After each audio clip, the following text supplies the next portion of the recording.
The government wants everybody to continue to think about only the ships because they don't want you to know who's inside the ships and what those beings can do and what those beings are doing.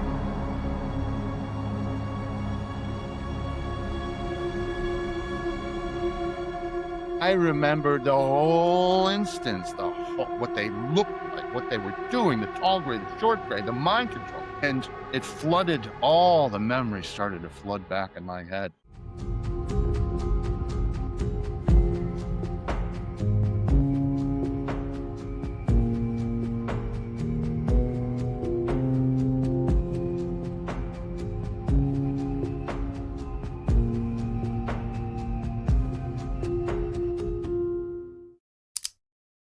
Tonight, we welcome back two men who aren't here to speculate. They're here because they've lived it. Chris and Sean O'Leary return to the Agenda Podcast UK, not just as commentators, but as abductees who have carried the weight of their experiences for years. Their first appearance cut through the noise, challenging the myths and misunderstandings that surround the Greys. This time, they're not just revisiting the story, they're setting the record straight. What the public gets wrong, what the experiencers know, and what the Greys actually are. Beyond the fear, beyond the folklore, beyond the misinformation that has twisted the truth for decades. Chris and Sean have lived through what most people only debate online, and tonight, they're here to bring clarity, honesty, and a perspective that can only come from direct contact. Let's get into it. Welcome back, Chris and Sean. Thanks for bringing us back, Alex. It's good to see your podcast is thriving, and it's good to talk across the distance of the Atlantic Ocean. The pond. And on the other side. You know, we never knew that there were people on the other side of the ocean. It was only recently that was discovered. No. Well, listen, guys, I owe you a debt of gratitude because you were my very first guests on the podcast. And what guests you were. Okay. Everything else has been you have been the benchmark. Oh, wow. All right. Put a little more pressure on us. We'll see what happens here. I'd like to talk a little bit to both of you about the Greys and the misinformation that we're seeing in the media and online. When people talk about the Greys, Chris, what's the first thing they need to understand before forming any opinion at all? They're complex, and they're here for no good. They're not good. They're not good beings. They're not benevolent. This is not ethical contact. The human race is not ready for a species to show up here and move in with their own agenda. They act in secrecy. Since the moment they arrived in the middle of the 20th century, they act in complete secrecy, as if they don't owe us anything. They don't owe us an explanation. They don't need to ask permission to be here. Other than that, you know, they're snazzy dressers. They keep a clean ship. They're polite. Usually, not always. There's an air of professionality about them as they proceed to violate every human right that you thought you have. But what's your take, Sean? I would let people know that they're more advanced than they probably believe they are.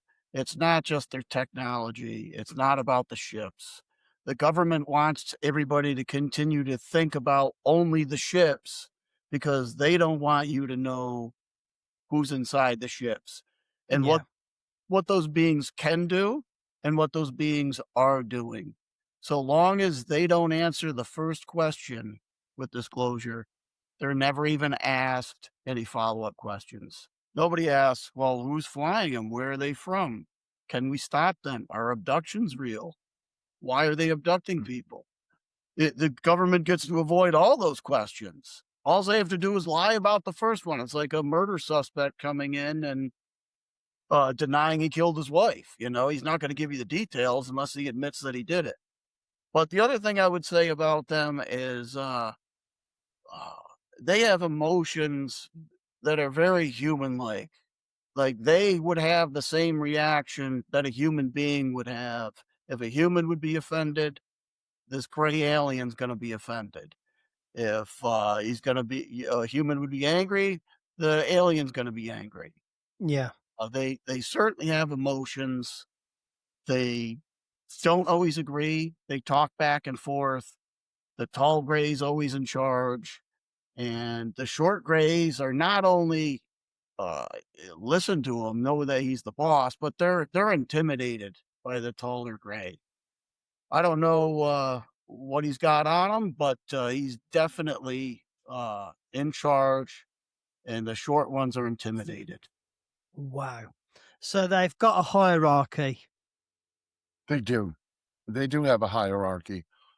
Dr. David Jacobs suggests that perhaps the Greys are the first generation of hybrids between the Mantis, who are in charge of the Greys, and humans. And that would explain, I'm not sure I agree with him, but I don't disagree with the possibility of it because the Greys, surprisingly, have many human characteristics and human emotions. Now, they don't have any of the good ones, you know, they don't have joy and glee and laughter and a sense of humor and an That we have appreciation. seen. I saw one get excited, but, yeah, I mean, I don't know if it's worked to them, who knows? True. I mean, and another thing is, I'm sure a military deployment, it doesn't do a lot of laughing and skipping around. They tend to be all business, and these beings are here for business. Hmm. Um, That's quite concerning, isn't it?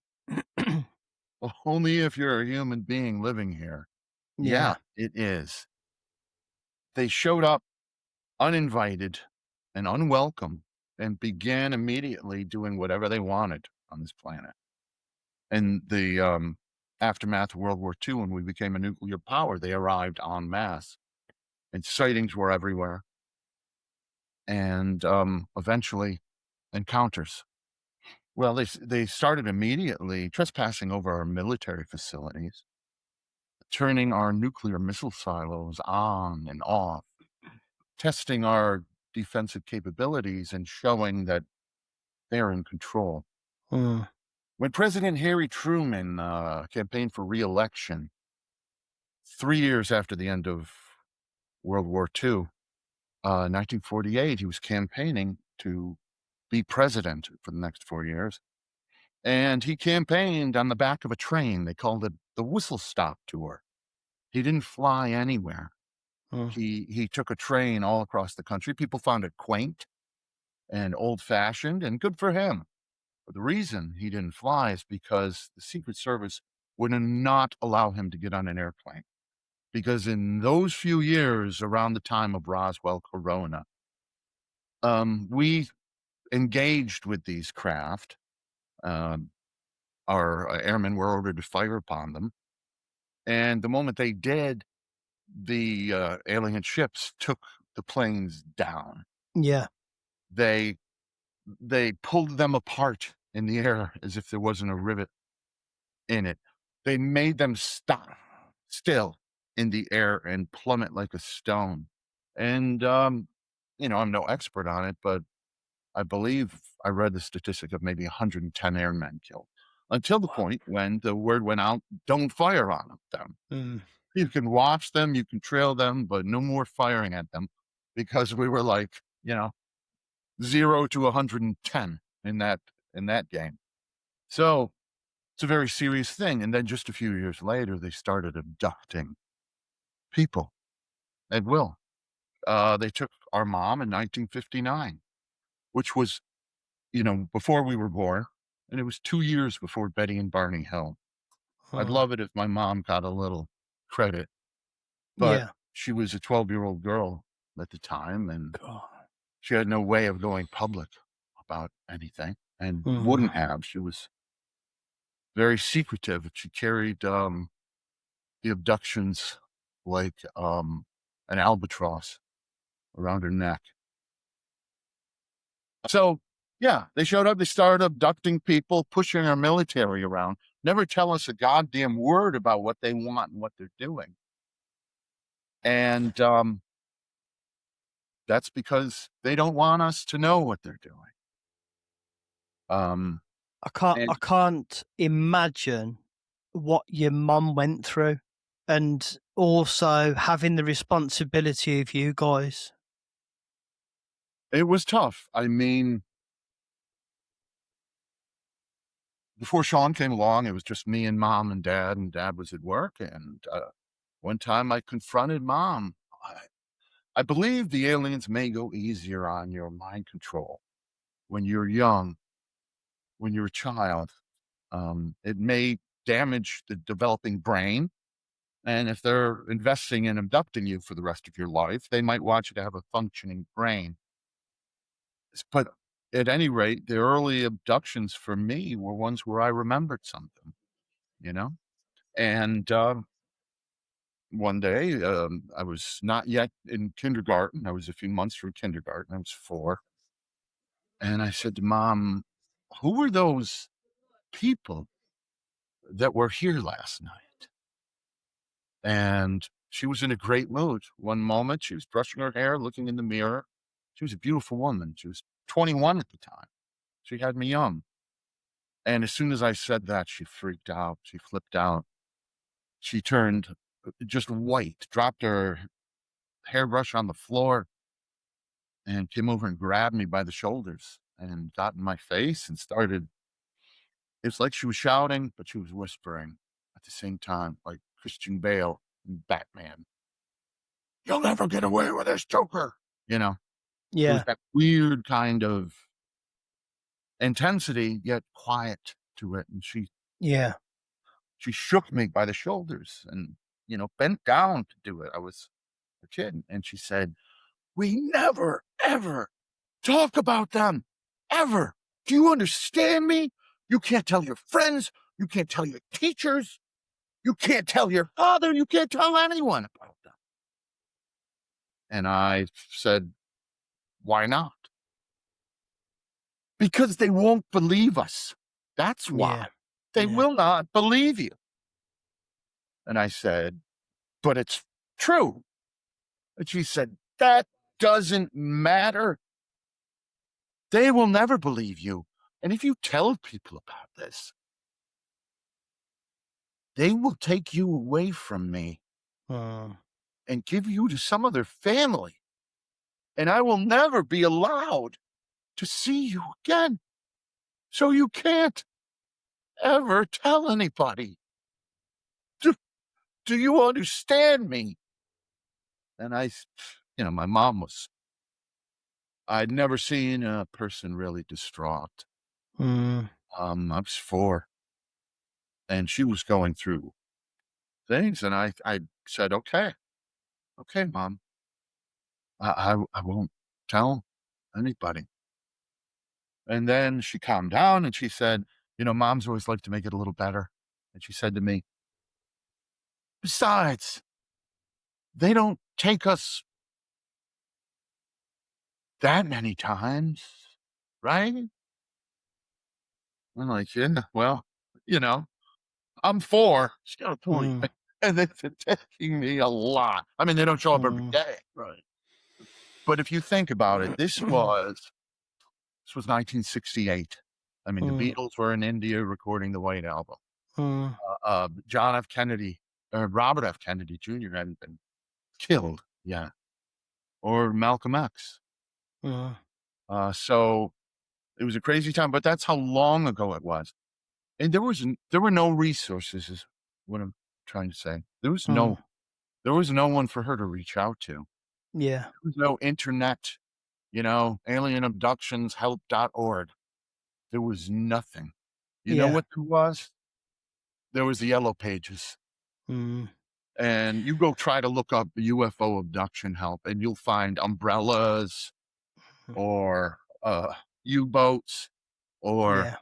you won't find much under you at all, let Mhm. alone, The stigma would have been absolutely horrendous, wouldn't it, as well? at that point, it certainly would have. I mean, Betty and Barney Hill, they got some airtime and some play. At the most, people would think we were uh, trying to latch on, some copycat abduction. So it was very tough back in the day. Yes. So my mom, and she carried the knowledge of it. It's seemingly all the way through, almost. In 1996, before we had that incident where we recovered our memories, I walked in, and 2 weeks before, and mom was watching like Oprah Winfrey, and she had all these people who saw all these UFO witnesses, Mm. and mom was watching it intently, and I was blissfully unaware. I was like, oh wow, you know what? I think I believe them. They sound like they're telling the truth. And mom was just furious with me. She said, oh, do they? You think they might be telling the truth? Oh, isn't that nice? And I didn't understand where the anger was coming from. Like, Yeah. what? I want to see one. And she goes, oh, you want to see one? Oh, isn't that's for you? Yeah. Isn't that great? He wants to see one. And I was like, what is going on with you? And she stamps her cigarette out, which was, I just won the argument. It's over. Yeah. Yeah. And It's the old mic drop. That's For it. anybody's too young to know that. That's the old "we're done here." That's right. Or Yeah. the phone hang up really hard. oh yeah. That's a mic drop too. You see, Yeah. you And can't do that with modern Can't do it phones, can you? anymore. Yeah. not unless you have like a closet full of cell phones, because one good slam, it's gonna, this is what you can do if you're angry on a cell phone call. Oh yeah? I don't think so. Yeah. Delicate phone. That is it. You used to be able to Yeah. slam a phone down. It's not got the same impact, has it, at all? You used to, So, you could slam a cell phone or a rotary phone down. There's literally bells in it. Yeah. yeah. You could slam it so Ding. hard, it would ring for about 5 minutes. You could go brush your Yeah. teeth and pour a martini And you in it, didn't break it. and you didn't break it. They were made out And of You iron. guys had cords on your phones that went halfway around the house as well, didn't you? They were really long. Yeah. That way you felt special. You could be calling from the other room, There was one phone in the Yeah. house for a very long time. And it Yeah. was usually in the kitchen for some stupid reason. Yeah. Yeah. And there were better days, weren't there? Well, that way you didn't annoy whoever was in the living room watching TV. I don't know. Yeah. Uh, Yeah. But there were times when Sean would ask for help with these creatures, Yeah. That's what I was going to bring up. and he was received with denial, and sometimes with outright ridicule.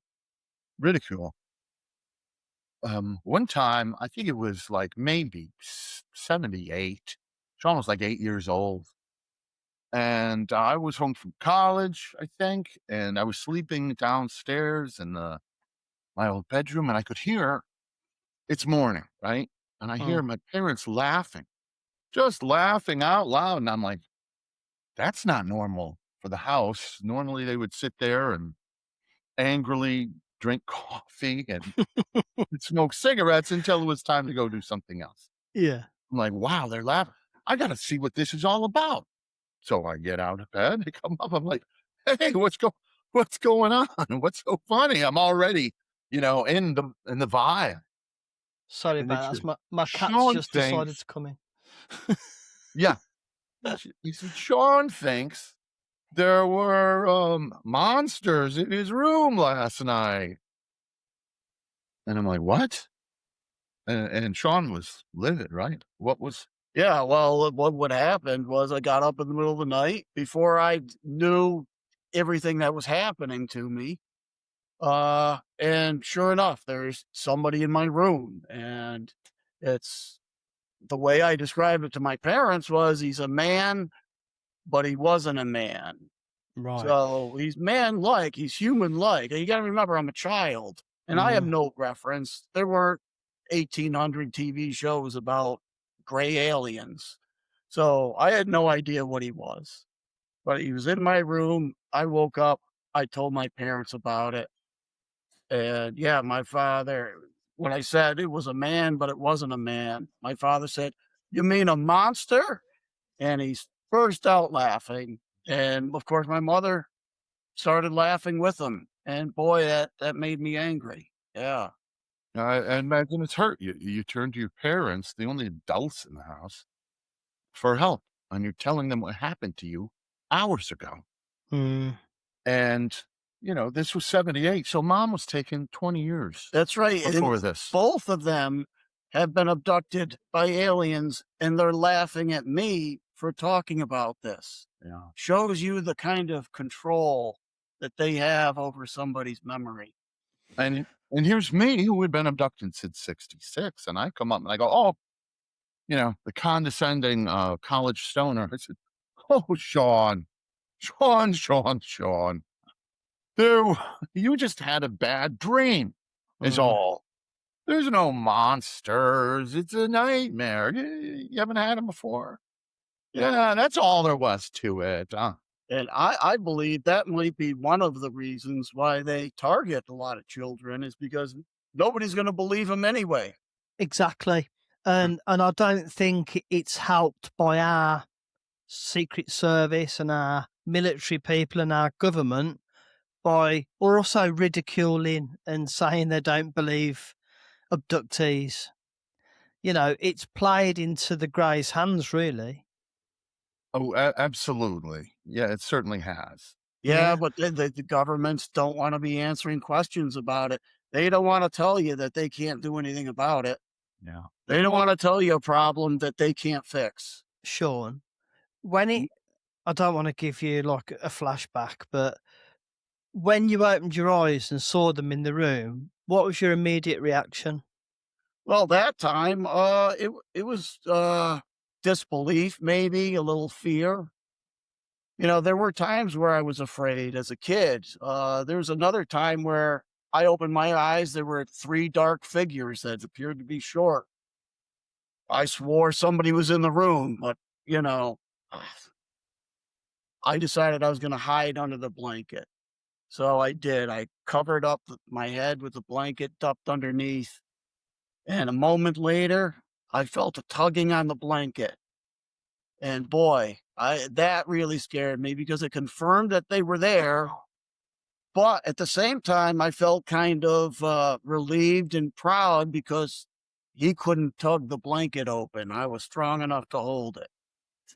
And then after a moment, I had a thought about my feet, like they could get my feet. As soon as I thought about that, I felt somebody grab my left ankle and yank me out from the bottom of the bed.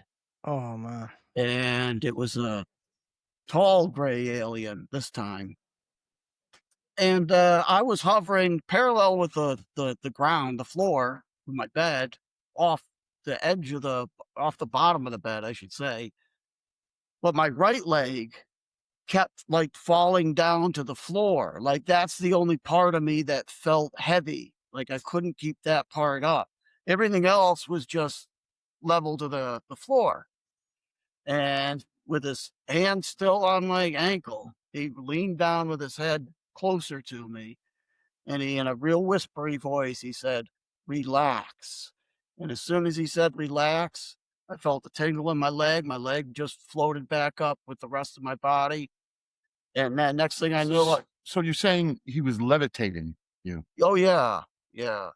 levitating you over the bed, like, Yeah, he still had a hand on my, uh, ankle, but no big yeah, I was levitating, and then next thing I know, I'm flying through the wall, and I'm going up feet first towards a craft, So my head is closest to the ground. And I'm looking out and I'm seeing the side of my house where my bedroom wall is, and next to it's my parents' bedroom.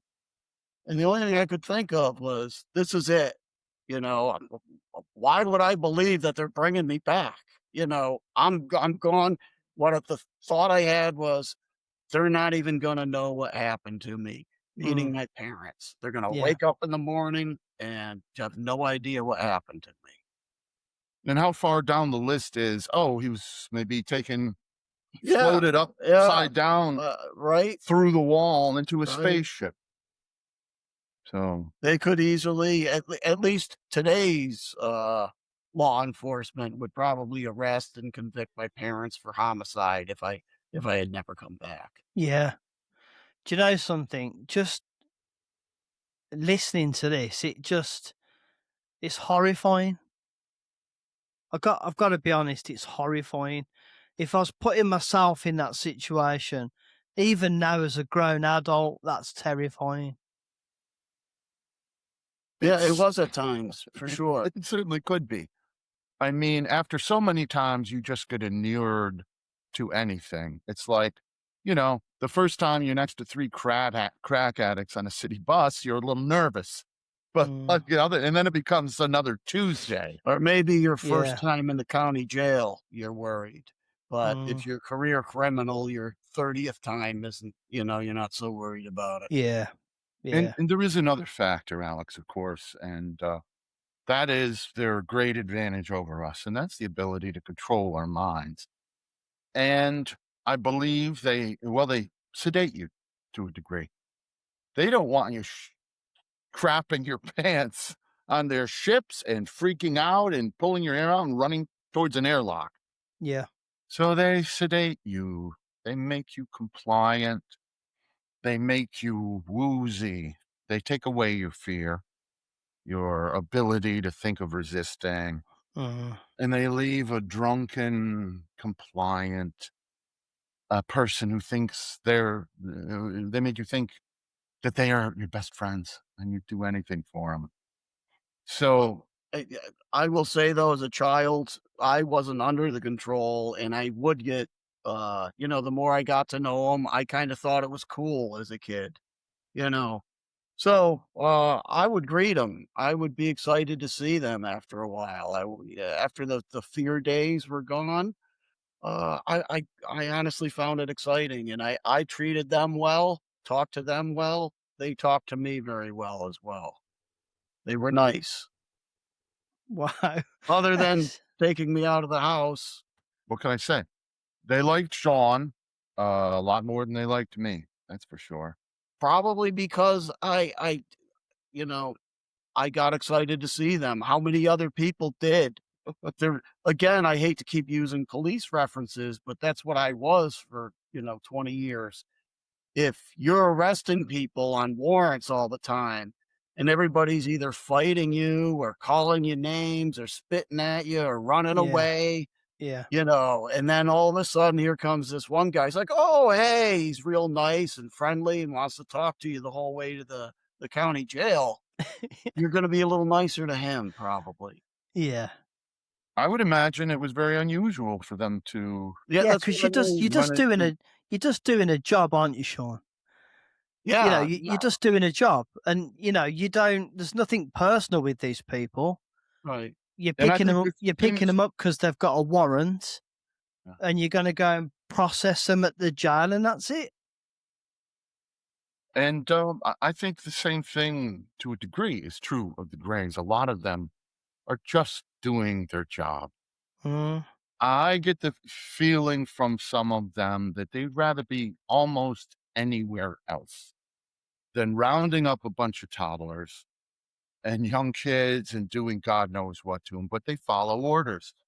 They were Yeah, created to follow orders. it's definitely work to them, whether it's scientific or whatever, but it's work.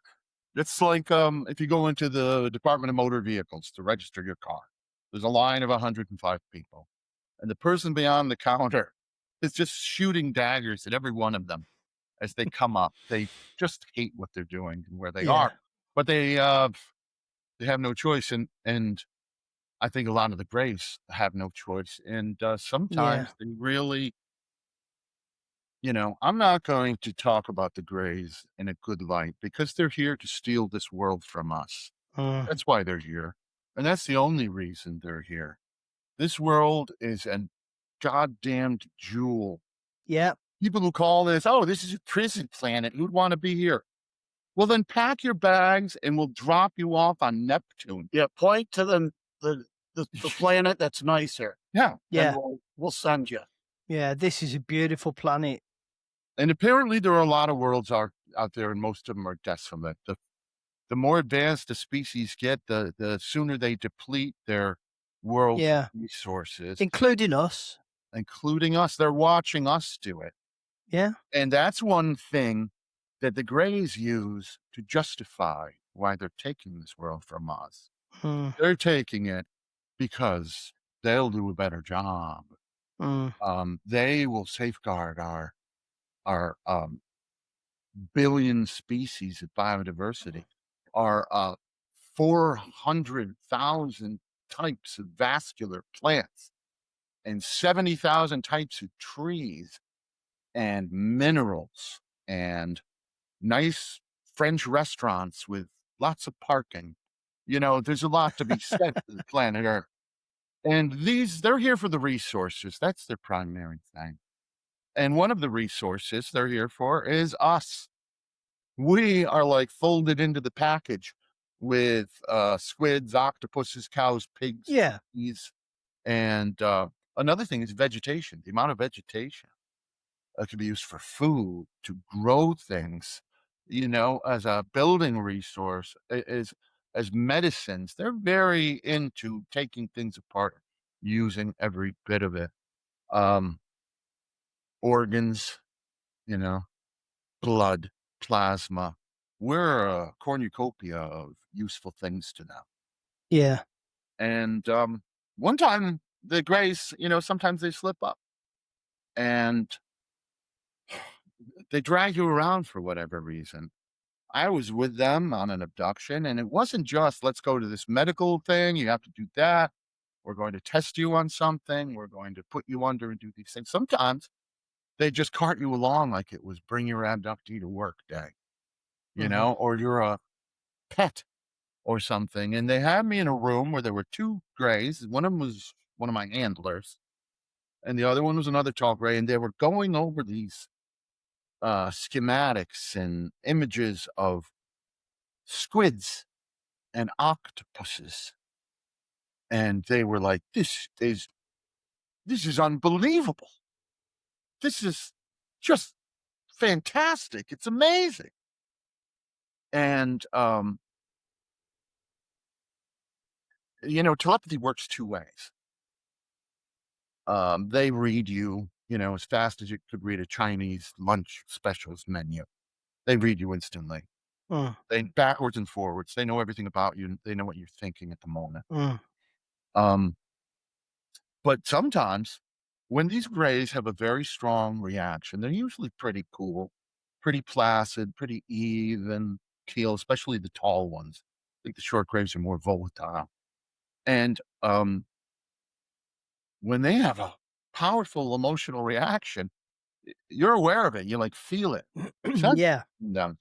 And one minute's just a boring conversation about squids, for Christ's sake, and they had these like drawings on big like blue screens, and they were very beautiful and elegant. It was like a very symmetrical um, drawing. It was artistic and graphic, but it was done with a beautiful hand.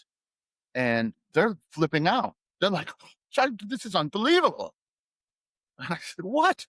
These creatures you have here, the abundance, the variety."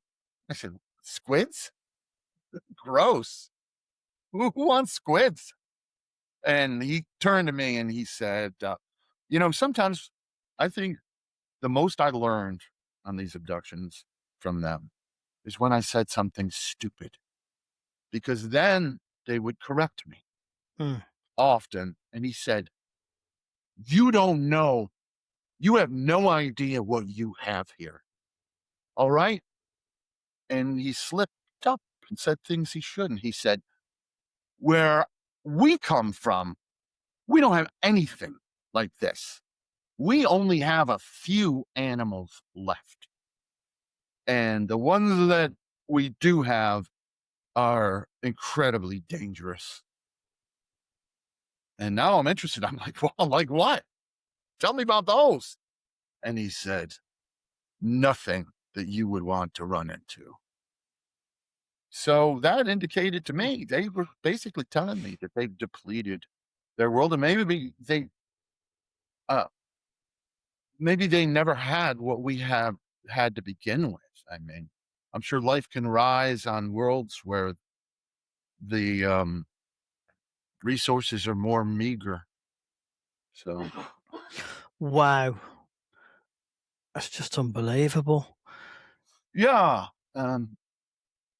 so they're here for this world, and what I sensed in them in that moment, there's never any good emotions coming out of him. It's annoyance, it's disgruntledness, it's boredom, but they were in awe. They were in awe Do of. they have a hive mind? They do, yeah. Well, don't you think so, Sean? Uh, Are their minds linked together? I don't know. They talk to each other telepathically. Sure, they talk to me telepathically Yeah, too, but yeah. I So, mean, so I don't know. I couldn't say for certain. well, yeah, I believe they are absolutely hive mind with a distinction, though. They're all individuals at Yeah, the they same have time. individual Yeah. thought, no Individual question. personalities, individual opinions, individual ideas. Otherwise, there'd be no need for that tall gray to supervise the short ones, tell them what to do, Yeah. Yeah. and let him know when he's, you know, not happy with their work. So yes, I mean they're not the Borg, they're not the Daleks. Um, they they're this collection of individuals, but with limited individuality. Like Yeah. I've heard them argue with each other, right? But it's never one saying, "Hey, maybe we shouldn't abduct these kids." It's always a matter of here's the most efficient way to abduct these kids, Right. get the most done, and get them back in the window where we're supposed to get them back. Yeah. The And another one task. thing, we don't have time to do all that. We can do it. That's what they argue about. It's never like, let's let these poor creatures live out their lives in happiness. So, yeah. And another thing is they're in each other's minds. Like when one told a secret to Sean, the one down the hall Heard heard it. heard it. They hear it. So I'd imagine they've never had an honest moment. Uh, everybody's listening. Mm. Sure, We'd, it's we'd be in jail, guys. what's that? We'd end up in jail, wouldn't we? Yeah, yeah, yeah. And One time, I haven't told this in a very long time. Um, they're always reading your thoughts. That's being taken. It was a small little ship, um, little puddle jumper that'll take you to a bigger ship. One that yeah, can land in your backyard or hover over your house and not cause a melee by being a mile wide. yeah, And so we're in this little ship and they set me down where I'm supposed to be sedate and quiet. And I believe I was there with my mother and my brother as well. They had a Groupon when it came to us. They would get three for the price of one. So we're there, but for some reason I was a little more alert, but I wasn't saying anything. I was just kicking back and looking. And where they sat me, I was looking at the back of the heads of the two short grays who were piloting the craft. And there were controls. And there was a dashboard. There weren't like a million controls like a 747, but there were controls. They were working. uh-huh. And the tall gray, it's often two shorts and a tall. That's an away team usually. Mm. What do you think, Sean? Right? Yeah, typically. I mean, Yeah. I have seen other, you know, I've seen two talls. yeah, Um, I've seen but four shorts. typically it is one Yeah. tall and two shorts. So it's me. I'm in a zone and um The tall gray's off doing something out of sight. I can't even see him, right? He might be in another small room or section or something. And they're getting ready to take off and they're working the controls, the two short grays. And they were a different short grays. There are some variety. I mean, I've seen ones that are marshmallow white. And the tall grays, if you didn't know they were called tall grays, they're like fish belly white. When I was a kid, they Really? were ghosts. I thought they were ghosts. Um, but anyway, these ones that were piloting this little craft, they were like tinged a light blue, and they were the same height, and they're wearing the same stupid jumpsuits. You know, they look like a guy who could change your oil. You know, these flight suits. And I'm looking at him, and I'm looking at the back of his head, right? They're looking forward, they're working on whatever they have to do, and I'm just looking at the one. I got a good view of the one, not the other one over here. Couldn't see the tall guy. And looking at his head, and I'm thinking, wow, that dude, that's got a weird head. Look at that shape. Weird. It's got a little dent in the back, like, you know, where the spine connects to the back of the head. Yeah. And he had like a seam of flesh going down, you know, like a person would have on their perineum, you know, just the Yeah. seam going down. I'm like, that is weird. It's almost like it could hide a zipper. Like it's all a rubber mask. These grays are just completely weird looking. Wow. Yeah. Where's the normal looking grays? And this is what I'm thinking in my head.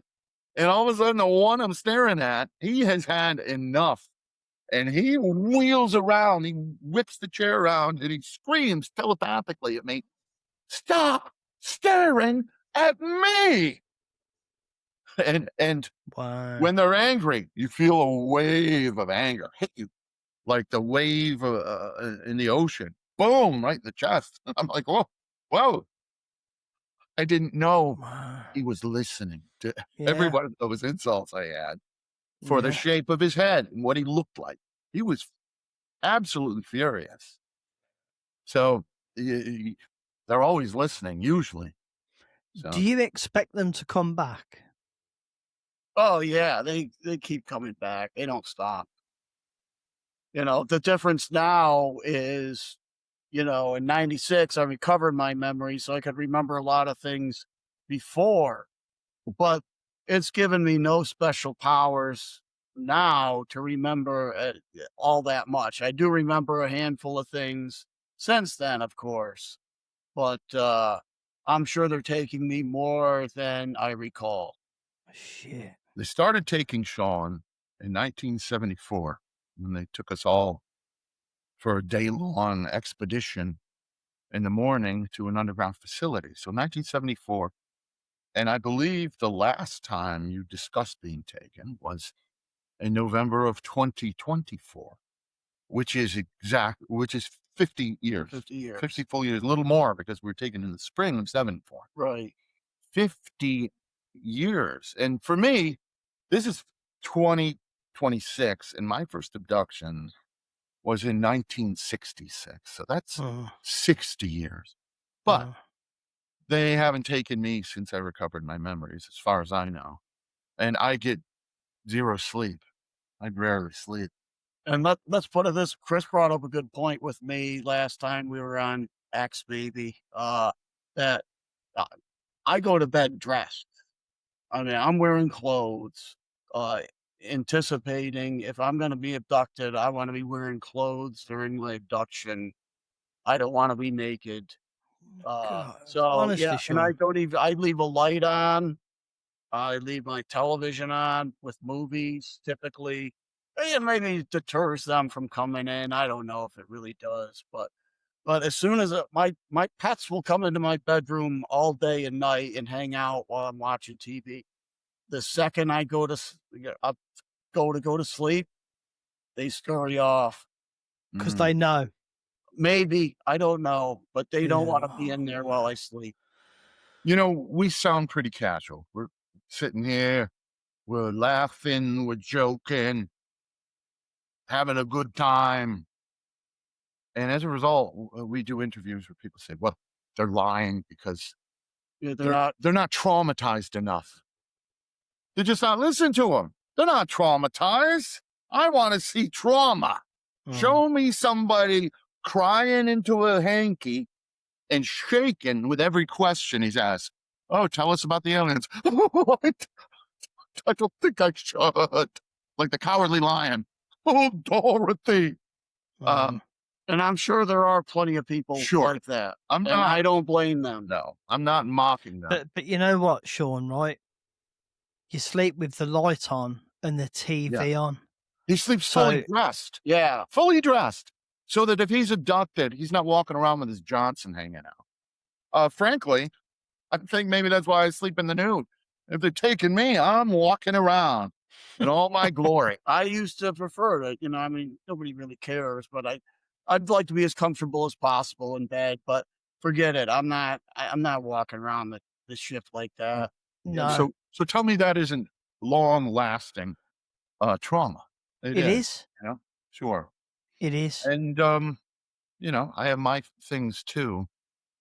I have real trouble making eye contact with Yeah. people. yeah, me too. And I think when I make eye contact, even with strangers you run into at a concert or buying a sandwich, Mm, if I'm making eye contact with them, I can feel what they're thinking.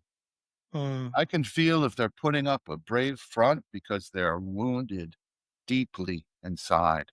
yeah. It is too much. It is too intimate for me.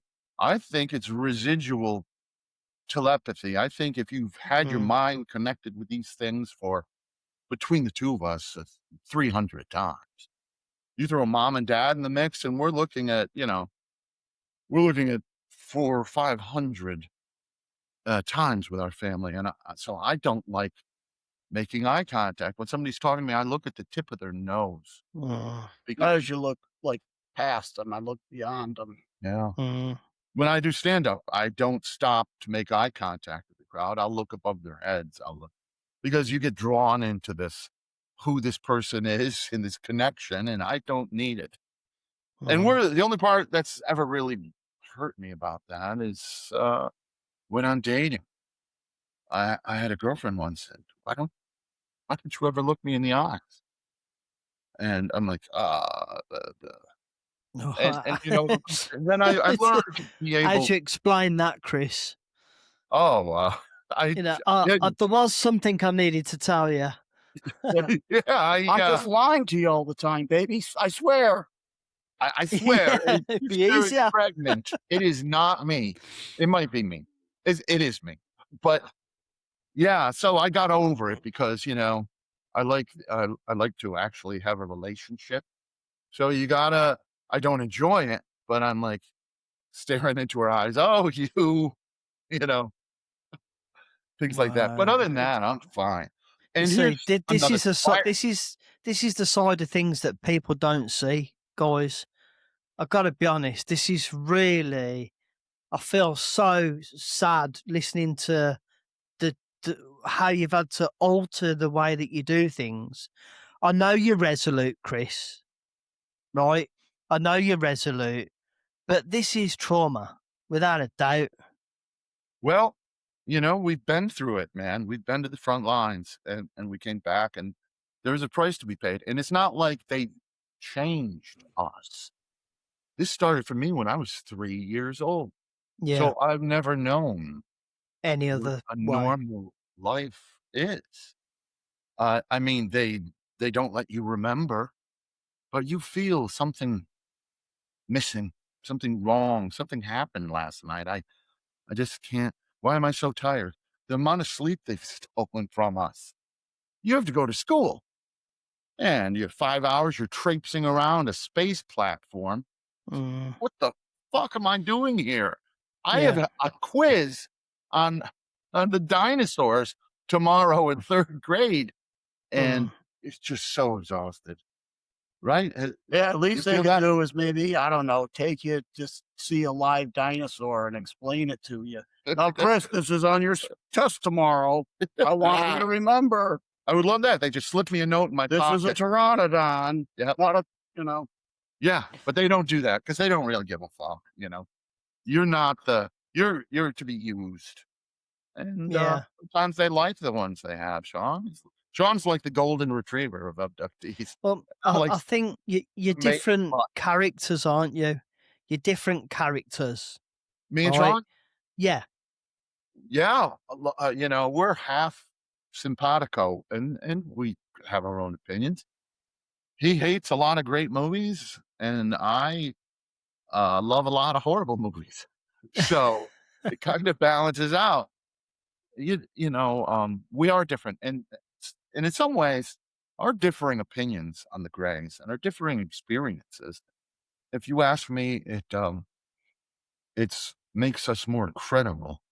It We're makes you more together, Chris. The one thing that I do see is the togetherness, and it's a beautiful Yeah, thing. but if we were lockstep in every single opinion, I don't know. It sounds suspicious. Yeah, Yeah, our we experiences are so different.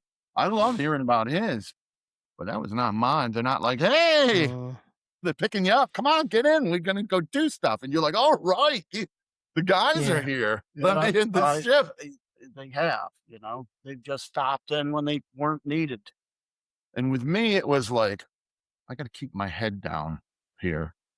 I'm gonna slow walk on them and, not really participate and just kinda keep my head down and get through this. Mm, I was not the active participant that Sean was. Yeah. I harbored I harbored resentments. yeah. Uh, I can understand that. Yeah, Um, I know go ahead, go ahead. when when you encounter false claims, when you no, read stuff, especially on social media, do you feel compelled, Chris, to put the record straight? well, yes, Him more than me. Yeah, I mean, listen, yeah. I think there's a lot of bullshit going on around there. I think it's mostly bullshit. A lot of people getting a lot of recognition out there, I think, are bullshit, but I'm not gonna name them. I'll name them. I won't. You ask me the names. We'll Uh, tell you what we think. You can Who edit. are they, Chris? no, but you know, I can't say for certain what somebody else has seen or haven't seen, but I know, there's even videos out there that are just laughable that are getting a lot of credit. They're Yeah, they're absurd. They're absurd. When you're dealing with ufology, and by the mm, way, ufology was a fine name for it when all we had to go by were ships yeah, performing strange things. Once we started piecing together 70 years of alien abductions that are lockstep, there are variations, but it's yeah, the same aliens and the same procedures and the same ships. Once the aliens started mm, showing up, it should have been changed to alienology. That's mm, what this should be mm. because the ships don't matter. The aliens that built them and came here in them to do what they're doing, they matter, but it's not alienology And because that's why disclosure isn't happening because they don't want you talking or even thinking about the aliens. And most of the experts out there don't even talk about abductions. They You don't. want to hear about it. they won't mention aliens.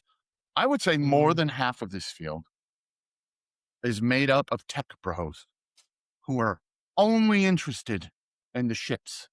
Well, I've drawn some schematics. I think this should explain how they work. And if you mm. look, it's a double vortex. Maybe shut up.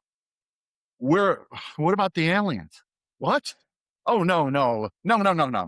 Not the aliens. Come on, it's way too soon to talk about that. Way too soon. There Got have to get the been. data first, We need data. which is There's a lot of BS going on. Yeah, I feel that. it's way too Uh, soon to talk about aliens. We haven't. We just want to talk about the ships. It's Yeah. like there are criminals here committing crimes, Mm, and the researchers, more than half of them in this field, are not the least bit interested in the criminals. They're interested in the getaway car. yeah, That's all they're concerned with. Who's got a yeah. good picture of the getaway car? They're And then, concentrating on the yeah, wrong this will thing, aren't they? settle it now, folks. This is it. This is the greatest piece of evidence ever. and as a result, We got it on a flock camera. They stepped on a trail cam. Yeah. This was all people think that, oh, their only advantage over us are these cool ass ships. Man, if we could get some flying saucers, you know what? We could go out there, take names and kick ass, and we could play Darth Vader for real, and we'd be badass. Yeah, you are forgetting the fact that they are here to enslave us and control us telepathically. They want us as a workforce, enslaved, slave mind workforce. They are these tech bros, you know, and you can name researchers all day long before you run into one, and especially among the whistleblowers. They're not Mm. talking about the aliens. They're not Talking even about allowed to say the word alien. If that you No, they know say about biologics. no whistleblower, it's biologics. Yeah. biologics. And to me, I'm sorry, I just can't get it out of my mind. When I hear biologics, I'm picturing like a woman's shampoo from like Pantene. Yeah. New Pantene Biologics. Wash the grays right out With of that, your hair. with aloe vera. Yes, with now with aloe vera, the biologics. It's the stupidest thing I've ever heard. How far, you know, how far backwards do they want to drag this discussion? Which all makes a great point. Once the government starts talking about aliens, the questions change. Yeah. And it's easy enough to say, oh yeah, aliens are here sometimes. Questions that come next are the ones that'll kill us. What do they want? Why are they here? Yeah. Will they leave?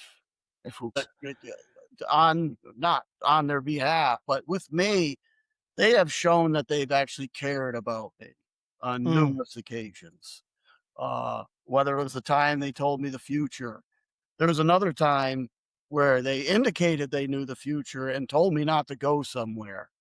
And it was the best advice I ever got. I won't go into the details about it. did you follow the advice?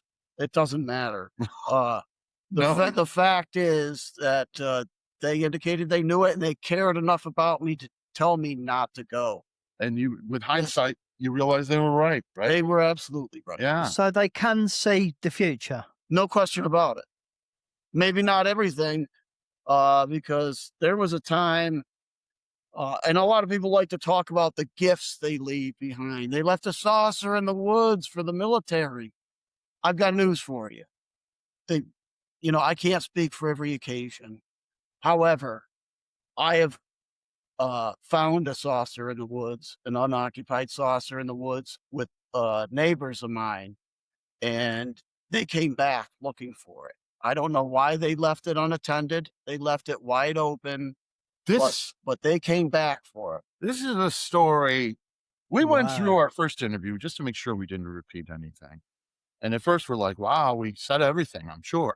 And then once I made a list of what we talked about with you, there's an enormous amount of things. And this is not one Sean tells a lot. It raises more questions than it answers. Why don't you really tell Sure. this? We have time, right, Alex? Yeah. Yeah. Okay. Yeah. Yeah. Carry on. This is a wild thing. I was hanging out with two older kids in the neighborhood. All right. Uh, the two of them were closer friends than I was with the one other kid. Mm. They liked going into the woods. They were big into quote unquote like playing army or military, whatever. They dress up in fatigues, maybe Yeah. carry Yeah. a fake gun and walk through the woods that were there in the neighborhood that ran right through the neighborhood. Mm. And the woods were probably a mile or so long, but maybe a quarter mile wide or so in varying, sections. It was along a railroad track. Yeah, it was along old railroad tracks that, Yeah. hadn't been used in a long time. But Mm. they also go right along with two popular highways. One is 87, and the other one is Route 50, which is pretty popular in the area. But anyway, we went walking through the woods just like every other time. and I didn't see anything at first, and they're both like, get down," and I figure they're just kinda playing around, and they kinda tugged me down, and I hit the dirt. I still didn't see exactly what they were talking about, and somewhat in the distance, on the ground, was, your typical flying saucer, silver Wow. craft, exactly what you'd see in a '50s movie, and it was just landed on the ground, and there was a ramp open, and the ramp was facing us. The ramp was not centered, it was off to our left, its right, as it faced us, and we stayed down and hidden for at least a number of minutes. I don't remember exactly how long it was. I was probably 10 or 12 years old. They were a couple years older than me. Uh, and after a while, we figured it was safe to get up. They said, "All right, get up. Let's check it out." So we went over to it and we went inside. We went up the ramp, walked in, checked it out. We It had like a circular walkway and a center that it had a railing to keep you from going down to the center, and it had 3 personal spaces, as I'll describe them, which is obviously where these aliens would go at the end of the day and have Yeah. their own personal space. Uh, we were, like, running around the circle, messing around, being kids, thinking it Yeah. was funny, and I recognized I said, "Oh, this is from I know who this belongs to." And after a few minutes in there, the other 2 neighborhood kids, they decided they were gonna leave and tried talking me into leaving. And I decided that I was gonna stay and that they would be excited to see me when they got there. They're coming in and crashing my bedroom all the time. Why don't I do that with theirs? All right. I thought they'd be happy. Well, I waited and waited. And I actually laid down and waited. And then after a little while, I saw these 3 heads come bopping up the ramp, and they were one right after the other. I mean, they were walking so close together, it was weird, you know? You saw 3 humans doing that, you'd think there was something wrong with them. Yeah. But they come up, they didn't notice me right away. I sat up and looked over across the ship at them. I was on the other side, and, the one in the front looked over and he noticed me, and he wasn't excited, he wasn't happy. What he said was, "What are you doing here?" You know, like, completely bothered. I apologize about my voice, I got a sore throat, but, he wasn't happy to see me, and he said, "Well, since he's here, we might as well," and that's the next thing I know is I'm on the side road next to my house, the ship takes off above me, and I walk in, and my mother wants to know why I'm late for dinner. And I said, "Well, I was with friends." And as soon as I said that, it was like she was told to accept that. And she just said, Right. "Oh," and turned around and marched right back out of the kitchen. Wow. And then the one neighborhood kid we never hung out with again. He probably went home and Wow. told his mother what happened. And she probably said, "I don't want you hanging out with those other Yeah. 2 kids." Yeah. That's And a it's not the only time that neighborhood kids have seen a UFO with me. It's crazy.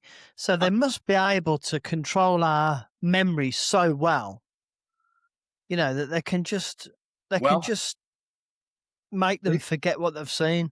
they did until, 1996 when they completely yeah, and effed up. sure, and it unlocked some of the memories, but not every part. Like, you know, I can't explain that, but yeah.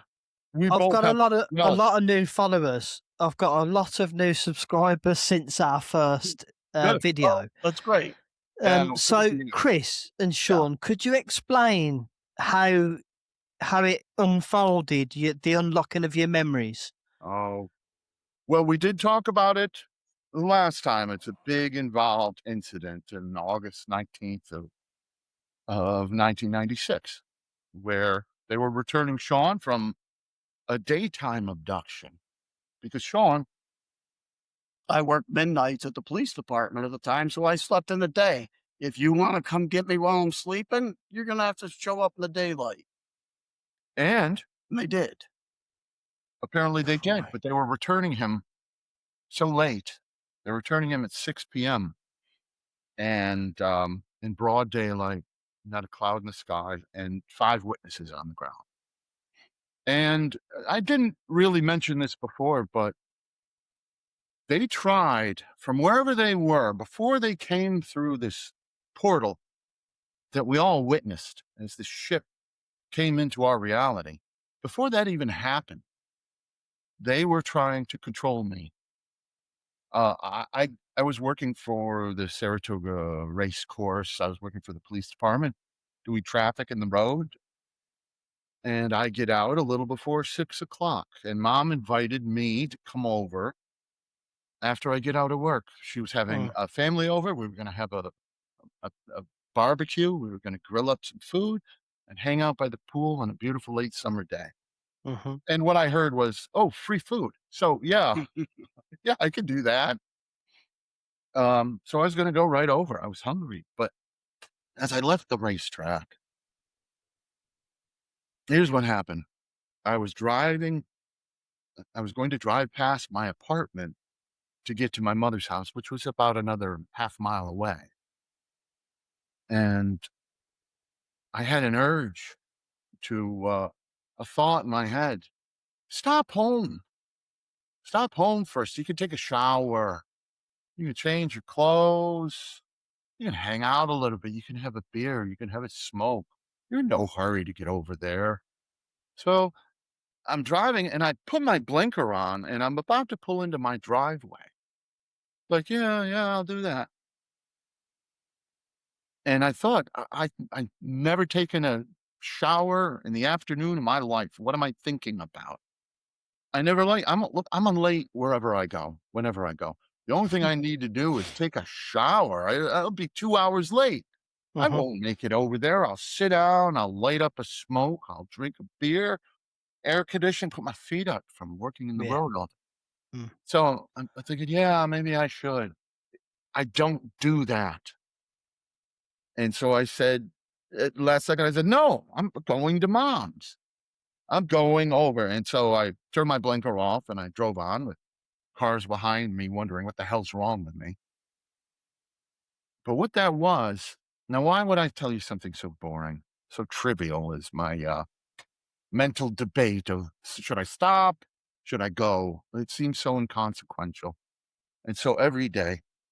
But I've come to realize that they were trying to influence me. They were not even in our dimension and our reality at that point, and they were trying to prevent me from going to my mother's house where serious events were minutes away from unfolding. They wanted to take me out of the equation. They didn't want me there, and And if he weren't, you know, if I weren't there we wouldn't be talking to you. and I didn't decide to go get Sean out of bed, to go down and get him, he has a gun. Things were getting crazy. The ship was all on fire. This flying saucer that came through a hole in a clear blue sky with great energy effects, warping it and twisting it before it slowly came into our reality. It was still blurry, even though it was just right in front of us. And it slowly coalesced into a chrome bright flying saucer. And then it lit up on fire. And my parents, the other relatives that were there, they were standing shoulder to shoulder with their mouths agape looking at it. They didn't say a word. They didn't move. They were entranced and they weren't going to do anything. They weren't going to go get a camera and neither was I. I mean, we're not a camera family. I know mom had a camcorder somewhere in the living room in a cupboard. Is it charged? Does it have a tape we can use, or is it their wedding tape? Uh, how do I operate it? No. People think that when you see something amazing and spectacular and completely bizarre, that your first reaction is, "Ah, I've got to prove this to people on the internet." It's not, is it? It is not. And it is easier now with everybody's got a cell phone with the Yeah. digital. Yeah, you don't have to worry about if it's got film or not. Mm, Just hit record. But your mhm. first thought is, "What the hell Yeah. is happening?" And the second thought is, "Stay cool and survive this." We don't know what's going on. We don't know what they're here for, any of that. But if I was not there, if I was home taking a shower and smoking a joint and drinking a cold beer, we would not be talking to you because I ran in and they tried to stop me 4 times. I said, "I've got to get Sean." And I ran to get Sean and I stood on the kitchen patio steps to go into the kitchen, through the kitchen and down the stairs to Sean's downstairs apartment and wake him up. Mhm. But another thought in my head said, uh, "Wait, don't go inside. If you go inside when you come back out, this is going to be gone. This is the only chance you'll ever have to see something like this. Stay and watch it." And I went, "Oh, I probably should. I better watch it." And it only took me 20 seconds of that they stopped me. I'm looking at it and I look over to my mom, who I love more than anything. And it looked like shit was going to hit the fan. Like Sean thought earlier, they could zap us and we're just gone. And I'm not going out like a pile of Irish ashes. So Nope. I want to get Sean and get him up here with his gun. So they only held me up for about 20 seconds before I went down to get him. And they were just returning you. And Yeah. Yeah, from my perspective is the first memory I have is being in the air looking down into the backyard. I don't know, I don't remember them taking me. I don't know where they took me. I don't know how long they took me or what we did while I was gone. Mm, I just remember looking down into the backyard and I didn't even see anybody at first in there with me. And I've got an unobstructed view of the backyard. I'm not looking out a window of a UFO or a porthole or a screen of any sort. I can just look outside and see it unobstructed. I saw everybody out by the pool, all the relatives, and so I got excited. I wanted to go swimming with them. So I asked, "Can I go swimming?" And I didn't even know who I'm asking at that point. I must have known somebody was there and somebody I needed permission from, apparently. And that's when I noticed movement off to my right, about parallel with me. A small being you could only describe as a short gray. Bends forward at the waist, and then turns his head to look at me, and he says, "We're taking you to bed. You can get up and go swimming." And then I turned around because I looked that direction, and I noticed right behind me were two taller grays. They were maybe about my height. Their shoulders were a little bit lower than mine. And when I look back at him, I was like eye to eye with the one, and had no reaction. He didn't move. He didn't say anything. He almost looked fake, boy. standing there. And so I turned back around and was facing the right way, the way we were facing when we came in. And after just a moment, and I thought I was completely fine there. I knew who I was talking to and what I was looking at. And then all of a sudden, boom, we're in the basement. It's me and the two aliens that were standing behind me. And I've got an arm over each one of them's shoulder like this. And I feel as though I'm like inebriated, like I'm drunk or I'm under an anesthetic, uh, coming out of surgery. And they were like two buddies helping a drunk to bed. It was exactly that scenario. Mm, and they're doing most of the work, we'll put it that way. mm. And I look up to the one on my right, which is the one I was eye to eye with up in the ship, and I say, "Thank you." And he doesn't say anything. So I'm determined, so I thank him again. And he says, "Yeah, yeah," just like that. Because I don't think he wanted to get involved in a conversation to stimulate me, or he was just bored or Right. whatever, or dismissive. And then next thing you know, they're walking me towards my bedroom, but I don't remember going into the room and being put into bed. Next thing I remember is I'm in bed and I'm drifting off to sleep, and I hear the alien at the side of my bed in an absolute panic. I've never seen anybody more in fear than he was. Says, "He's coming. We're gonna get caught." And you could just feel his panic. And then there was one at the foot of the bed who was completely calm in his response and says, "No, he's not. Not yet."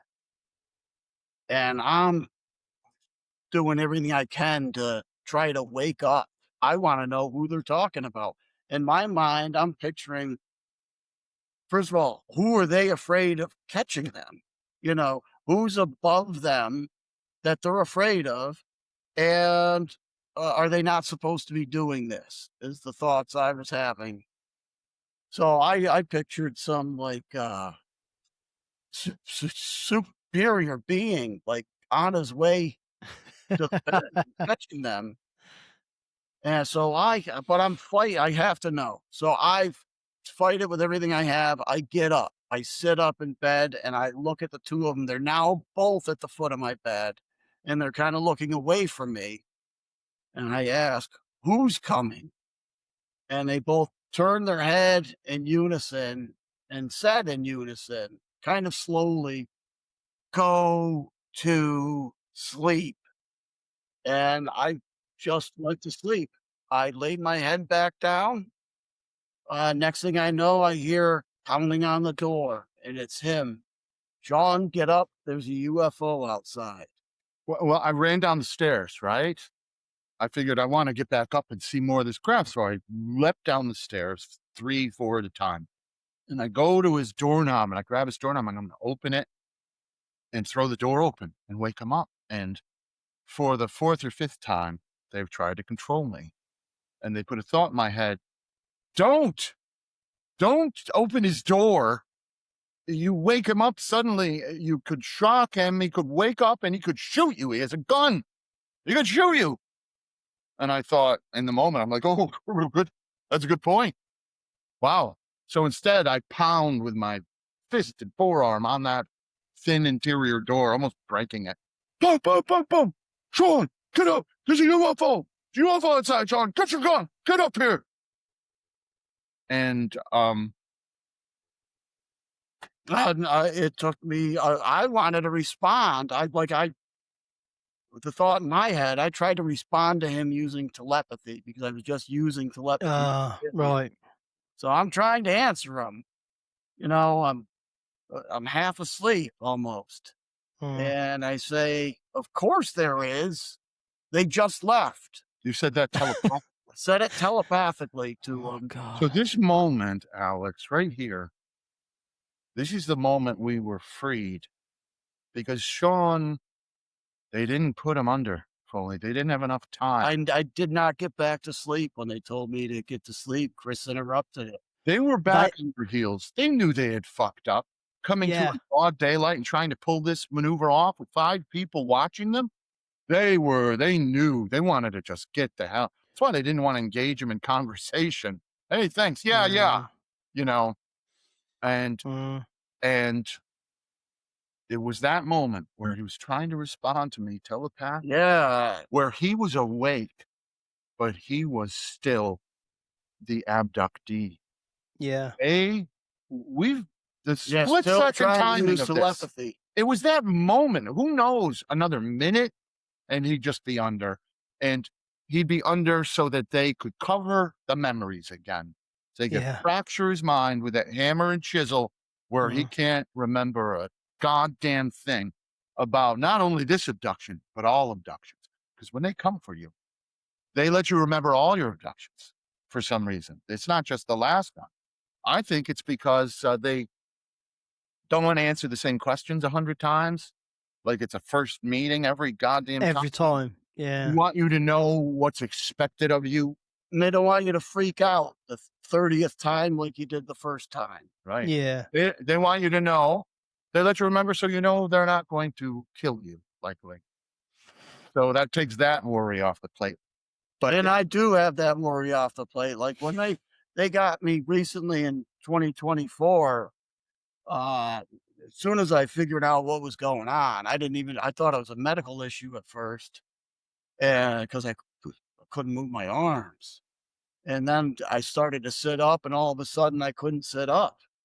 But then I noticed the two figures at the side of the bed, and I said, "Oh, it's just an alien abduction." you thought you'd had a stroke and you were I paralyzed. Yeah. You wondered how long till somebody found you. And then It's you see his horrifying. face and he's like, "Oh, thank God. It's just an alien abduction. It's fine." How that's something that doesn't get said much. "Oh, thank God. It's just an alien abduction." It's horrifying. So Honestly.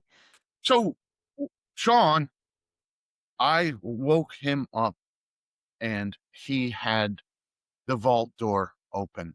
He remembered everything. And he came upstairs and he was poor Sean, he was wincing in pain. And we're all gathered around him. "Sean, you wouldn't have believed it. It was a flying saucer right in the air. Is it the real thing? I thought it was all bullshit. You would have believed it." And he is just not responding. He looks like he was through the mill. And what he was doing was you were I was just wrestling with the memories coming back. It was not only this, I'm like, "Wait a second, that's exactly where I was right up there where they're pointing," and I Shit. remembered everything that had happened. And then I'm also having these memories of things that had happened in the past to me, just, one after another coming into my head. so And what I did was I grabbed Sean, we got into a convertible, let's go chase it. Went out east, let's go out 29. We drove some few miles. He's driving, and he's blurry, right? He is. And I'm like, "Sean, you would have believed it. It was fun." I'm just repeating myself because as far as I know, this was the first time First time. I've ever seen anything. Yeah. 30 years from 66 to 96, they had taken me 150 it times. was still new to them. And I remembered nothing of it. So Nothing. how many other people are out there That they're remembering? doing that too. I would say most alien abductees don't even know it. They have They no don't idea. even know. Yeah. So yeah, we went driving and I said, "John, it was great." And he goes, finally he's had enough. He goes, "Yes, I know. They were bringing me back." And I was like, "Oh man, Sean's out of it. What?" Do, do And I you said, guys "Sean, do you guys know what blood group you are? we are both O negative. Oh my god. So Oh, think of that what both you O will." negative. Yeah. Yeah, we both are. So at any rate, Sean reminded me of an abduction that we had together. And he started a quote that my mom was screaming and yelling. And I finished the quote with him. In that instant, I remembered. And I remembered the whole instance, what they looked like, what they were doing, the tall gray, the short gray, the mind control. And it flooded, all the memories started to flood back in my head. Now it's Yeah. odd that all he had to do was remind me. I Yeah. mean, I'd spent the last 20 minutes dealing with a flying saucer, so I was already a little frazzled and walls had been broken down. But I got Sean up and he got out with the answer book and the vault door open. And then he reminded me, and then my vault door was open. And the two of us have been making as much noise as we can since 1996. Well, I didn't at first because I was at the beginning of my law enforcement career, and I wasn't about to pick up the phone and call the agency that I work for and Yeah. report an alien abduction. it wouldn't have been good for my career. I know for a fact that It would have finished it. 90% of them don't even believe in UFOs, okay? No. So, they're not gonna go along with that, and it could, it could taint me as a witness, you know? Yeah. Yeah. They could release people from prison John testified against because Yeah. Well, this guy believes in UFOs. well, I got out there Yeah. immediately. I got on, the internet was a crude device, and I got on all the bulletin boards I could, and, I got in arguments with, like, a NASA debunker named Jim Oberg, and we went at it viciously. And I'd get blocked again and again and come up with new screen names to get in there, and then as Mm. the internet advanced, things changed, I ended up being, interviewed by CBS News. I had some footage I had taken, and they declared it, convincing evidence, and then a couple of years later, well, Bud Hopkins learned of us, and Wow. he came up and stayed with us and interviewed went to Sean's house, my parents' house, interviewed all of us, and then he discussed us on Larry King CNN, Live, on Larry yeah. King Live, saying, and I'll Ah. quote, he said, "Ours was an important case involving Yeah. an active duty police officer who was returned from an abduction in broad daylight and witnessed by 5 people." Yeah. So we've got some bona fides, for sure, but those aliens were goddamn right to try and keep me from going over to the house Mm. because I It was opened the attacked. floodgates, didn't it? What's that? It opened the floodgates. It certainly did. It was the worst case scenario. Yeah, I strongly believe had I been allowed to just fall asleep, that I would have woke up and not remembered. And even if my mother and the other relatives were there and said, "We saw flying saucer out here," I would have probably said, "Oh, I missed it." "I wish Mm, I had mm. seen it." Oh, shucks. I wanted to see one of those things.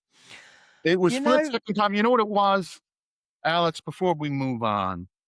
It was the miracle of my life yeah. Yeah. because for the very first time at age 33, I was, complete. I was, Mm. the complete Chris Eh, O'Leary. his quote is to the aliens, "You complete me." They stole that for a very popular Yeah, movie that's somehow. right. I have Yeah. never seen the movie, but I've heard the quote. What You happened was complete me. we we learned that our lives were a science fiction and horror movie I wonder what happened that with all day. the science fiction and horror scenes cut out on the cutting room floor. N but now, this day, all those missing scenes were back and are real, and I Yeah. knew for the first time in my We got life the director's cut. we did get the Yeah. director's cut, and it was Yeah. Tarantino, so I wonder what I knew happened, who I Chris, was for the to first make time. your mind so strong that day, that particular day, for you to be able to fight the influence. Maybe that had something to do with it, I don't Yeah, know. and I believe the unique way in which we recovered our memories, um, is what gives us a clarity that so many abductees do not have. They just don't. They're, unsure, they might remember something, Yeah, and, we have the dialogue yeah. of dozens of conversations with these Greys. We have it down verbatim, and that's where we lose some people. That's another complaint, we just got 96,000 views. We're closing in on 100 with Timothy Alberino, and, Who? Timothy Alberino, he's kind of a I know. oh, okay. But anyway, his audience is very religious, and they pounded us Yeah. with horrible comments. Did And they? one thing they say is, A, they're not traumatized enough, and B, nobody remembers dialogue. Nobody remembers these details. Well, guess what? Do what we just went through, this split second timing to get Sean up at that exact moment where their job was not completed. Their job is to put him back, remembering nothing. And here we are, man. That's what we all have. And I think listen, if nobody's listening for a second, we are unique. There are many of us. many, many abductees, but what we bring back is unique. And I think what we offer is important. And we're fighting uphill constantly. Nobody wants to. I can't understand it, Chris. I, I don't understand why you've not been sat in front of Congress, if you want the truth. You That's why we love you, Alex. We should be in front of Congress. you Let me should tell be. you, if they put us in front of Congress for 10 minutes, we would make headlines around Yeah, the world instantly. yeah, yeah. Um, You'd be happy to go under oath, wouldn't you? If well, what I like to say is, if my uniform was a different color instead of a police blue, and I was a, let's say, a Navy pilot or something like that, the, the, people would be pounding on my door. there is this incredible bias in favor of military people, military officers over police officers. Yeah, And I don't see the distinction. They're both trained. They're yeah. trained observers. They are psychologically screened and tested for drugs and know how to handle dangerous um, life and death decisions and stressful Mm, situations. yeah. I bet Sean has seen more action than a lot of these whistleblower uh, paper pushers who walk around the corridors of the Pentagon. Oh, look at this, a legacy program. And Wow. well, and the difference is, like Chris and I, both of us have seen this stuff firsthand. It's not, I saw a high definition photo from the and ship. Woo! we're, Okay. and Mm, yeah, I'm you've been traumatized. on the ship. I'm not traumatized by the aliens. I'm traumatized by these assholes Yeah. who say, "Oh, I saw a picture of a saucer Yeah. once. I'm worried for my life Worried now. They're about, going to come yeah, get me." Mm. I'll get you. Shut the heck up, It, buddy. it's getting you to in front of somebody influential. Well, That's what needs to happen, Chris. Timothy Alberino asked if we'd consider Yeah, he knows a briefing few a few congressmen. congressmen. He said they're having a real problem with abductions. And he said, quote unquote, they need to hear you. But we'll see if it ever happens. But I'm grateful for Timothy Alberino. And we started by arguing. And he finally said, will you come on my show? I mean, there were things that, I make a good case when I'm trolling. I'm not just trolling. I am making the case for what I'm saying. And Yeah. to his credit, he's an intellectual. And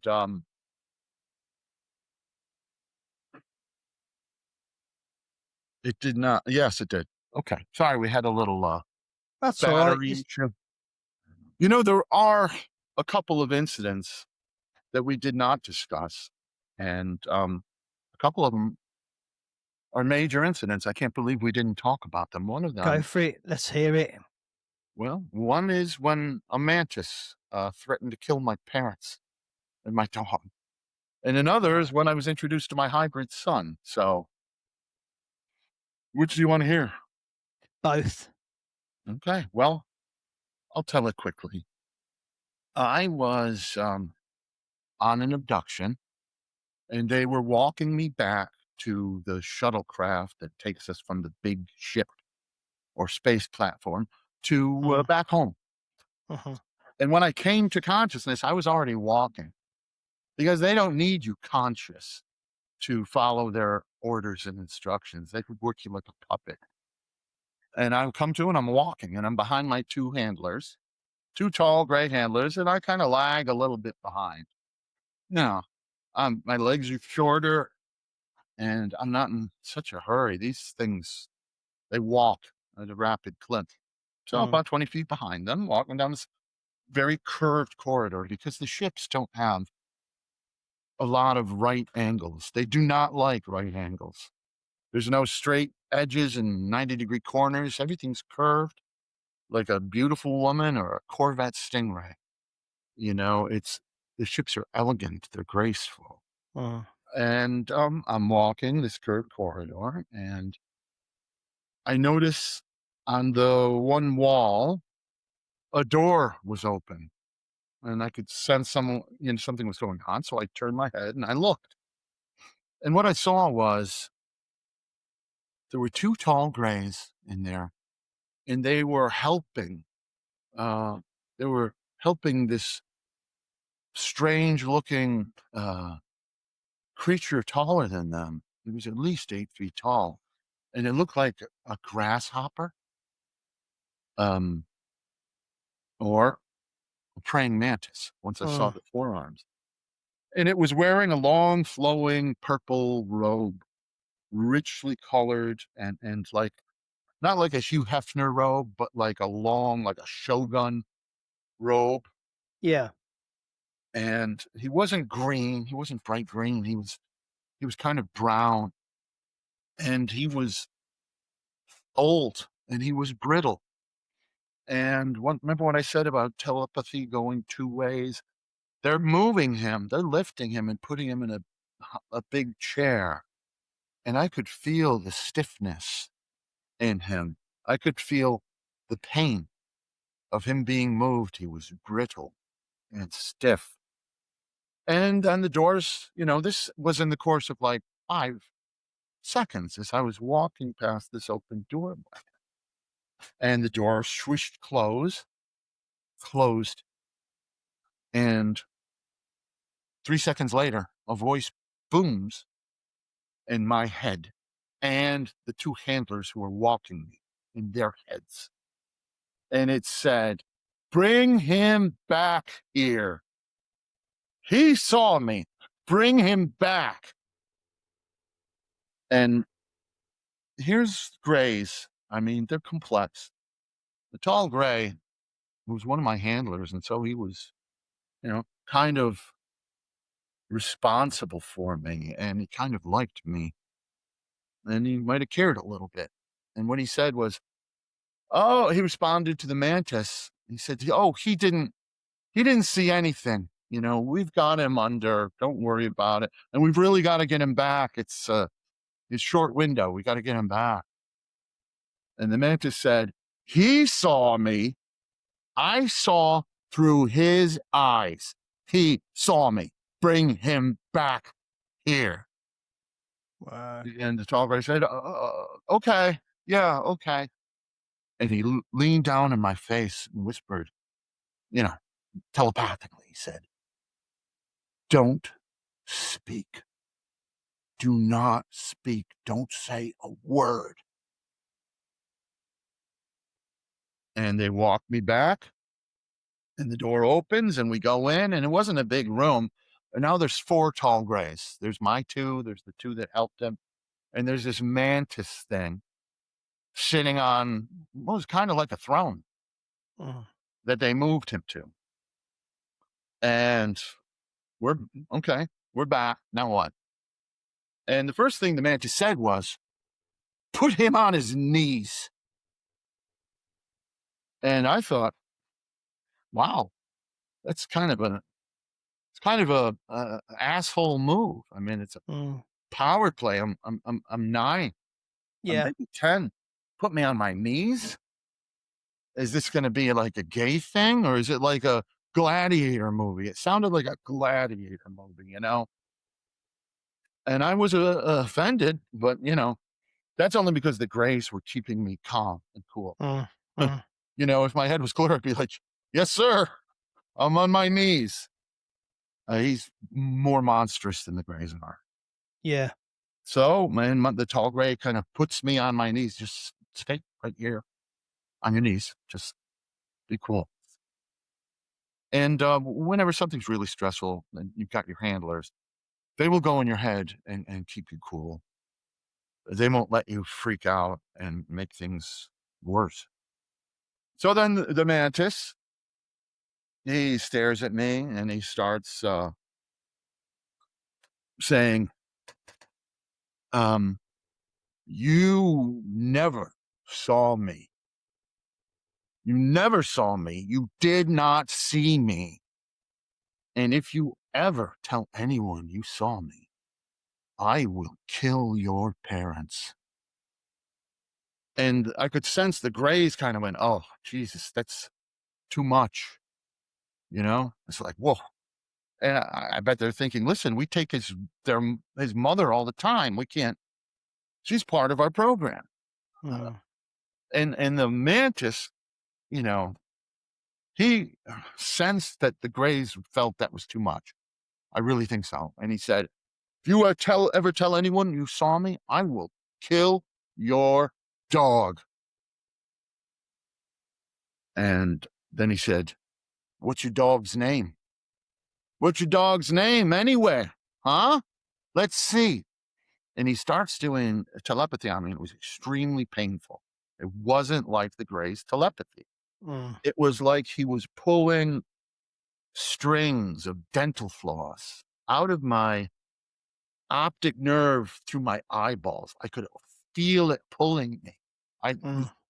leaning forward to Mm. make the pain recede. And he's doing this to me, and my vision kind of went. I could just see him surrounded by white, and Yeah. I wanted to scream because it was really painful, Mm. and I didn't like it at all. And Mm. before I did, he says, ha, your dog's name is Poochie. Ha, if you ever tell anyone that you saw me, I will kill Poochie. Get him out of here. And my two handlers said, oh yeah, okay, great. We got to get him back. Let's get him. Thanks, you know. And we go out of the room, the two tall Greys and me. And they said to me instantly, can you run? How fast can you run? Let's find out. Come on, run as fast as you can. Let's run to the ship. All right. And they're booking, and I'm running after them. We are running. I've never seen them run. They were running, and they told me to run. I think they were scared that he was going to call us back and just kill me. Yeah. I really felt that. They were scared. So, you know what? But hey, I hope that brittle old mantis, first of all, I hope he's dead. Second of all, if he's alive, I hope he's listening. Because It'd be good for, the my ratings. parents are both dead. That threat doesn't hold water anymore. And Poochie died like 1979. A great mutt that we loved. So do your fucking worst. Mm. Alex, I would kill him if I could. If there was some way for me to kill that loathsome creature who is above the Greys, I would do it. Yeah. So, Wow. What a story. Sure. I've got a couple as well, if you want to listen to one of mine. Yeah, definitely. are you getting tired? Do you need a pee break? Or Nah. if you need to cut it short, well, it's Yeah. not short. No. You know. I said to you, didn't I, Chris? I've always let you just speak. Everybody else I do a podcast with, I do an hour, right? But really? But yeah, Well, we appreciate that, and we certainly hope But we're delivering. I want you to be able to speak because I sense the frustration in you, Chris. When I read some of your social media posts, right? You really want to get across to people that this is happening, it's real, they're not friendly. Cut all this bullshit out and just say it like it is. But people just won't believe it, will they? And the thing is, they are a little friendly, a little bit. That makes them even scarier. They are not drooling monsters clicking their claws. Like a Like quiet the movies. place. Yeah. Something ridiculous. That's not them. They are Yeah. scary and sophisticated at the same. And manipulative. Oh yes, absolutely. I mean, they were trying to manipulate me to not go over and screw up when they had to bring Sean back in front of people. So Yeah. So they certainly are. That's what they do. Yeah, They're yeah, not here with a military force. They're thinking they're going to be able to take this planet by getting us to agree to let them stay here, by getting us to agree to enter into trade negotiations with them. And when they do that, um, we're in big trouble. We have to have a unified voice and tell them to GTFO Earth. Get yeah, the F off Earth. yeah. Get out. You're not welcome. This is not ethical.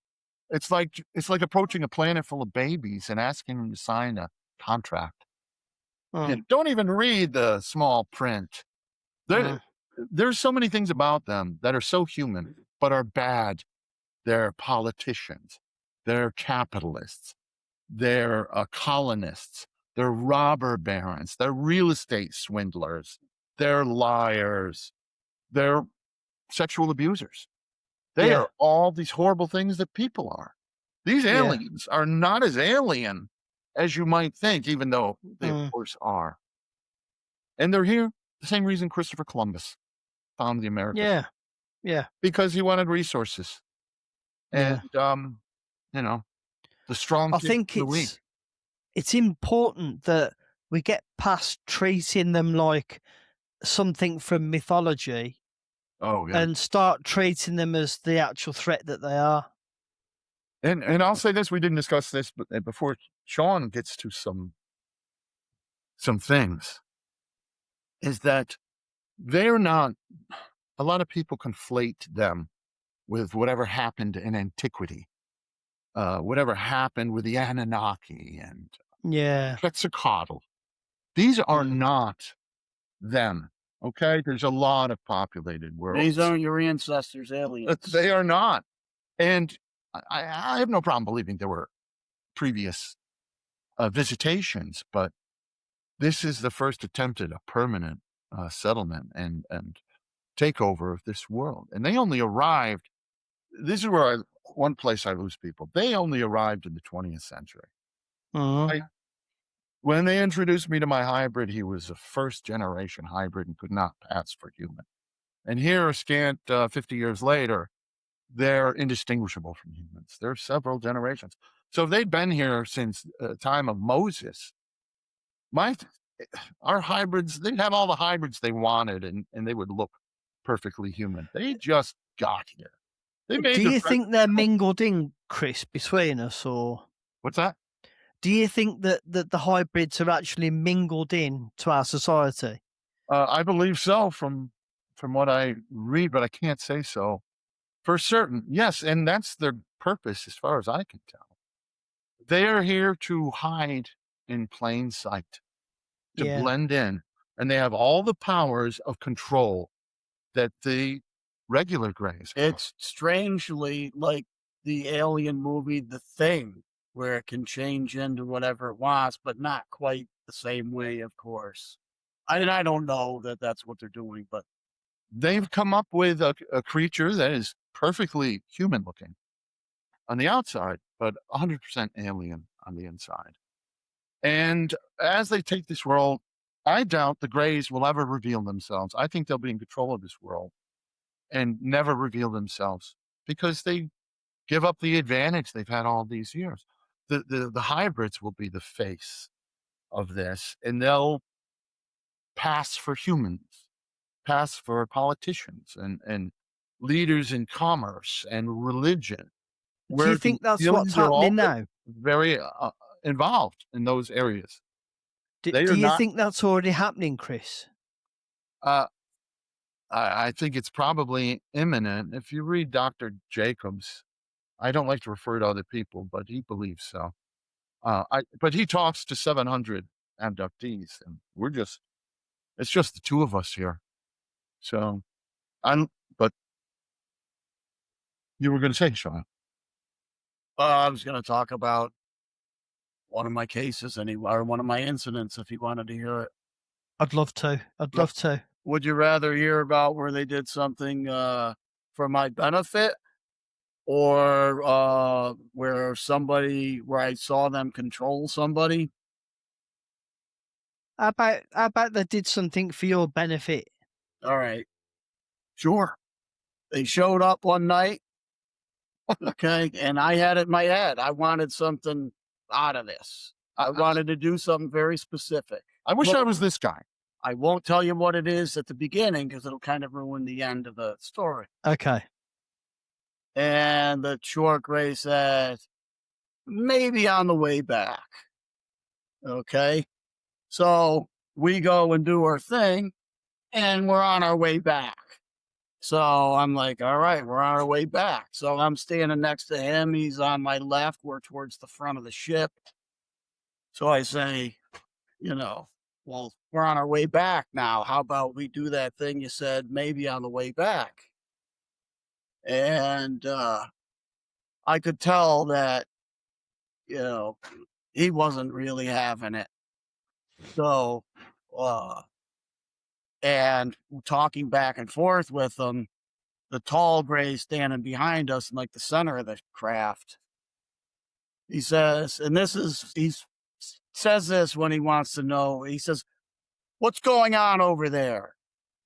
And a lot of times he says that exact phrase just to let them know that he doesn't approve of what's going on over there. Yeah. He doesn't want them having lengthy conversations with me. But he also wanted at this time, he wanted to know what we were talking about. So the short gray turns around so slowly, he doesn't even want to bother the tall gray with what it was. So he turns around so slowly, just trying to delay him having to speak to him. And immediately throws me under the bus. It's like, like if two kids at school getting in trouble, wants to let the teacher know it's the other kid's fault. He said to him, he wants to know, and he says it in a tone where he knows he's 100% certain that the answer is going to be no. Okay. Right. He doesn't even want to ask. And he wants to know if he can fly outside the ship, is what he says. And the gray alien, the tall gray, he immediately puts his hand to his chin like this and kind of tilts his head like this, like he's thinking about it. Like he enjoyed the question, like he finally got somebody to say, I don't know, an intelligent question. And then he raises his left arm up with a gesture and he says, well, it's not really flying. And I didn't really care what they called it. I knew they could float me up to the ship. Why can't they float me outside the ship and let me fly home? Like I'm just outside the craft. And so the tall gray thinks about it for just a second. He says, wait till we get to the top of his street. And it's interesting to note that not only the language they're using, but the term, like top of the street, top of his street. Yeah. It's a phrase that I wasn't even familiar with at the time. Uh, As a kid, I didn't use uh, top of the street or bottom of yeah. the Yeah. street, and he used it appropriately because it was the top of the street. Next thing I Yeah. know, I'm outside the craft. They must have teleported me outside the craft, and I'm underneath it, and I'm flying. The appropriate shirt here. I'm flying like Superman. My belly No. is to the ground.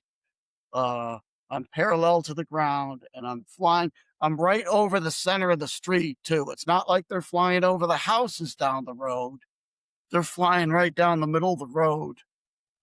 And we had a tree-lined street, and the trees would meet like in the center of the road, 20, 30 feet Yeah. in the air. Well, they've got me hanging at a point where they've got me hitting these branches.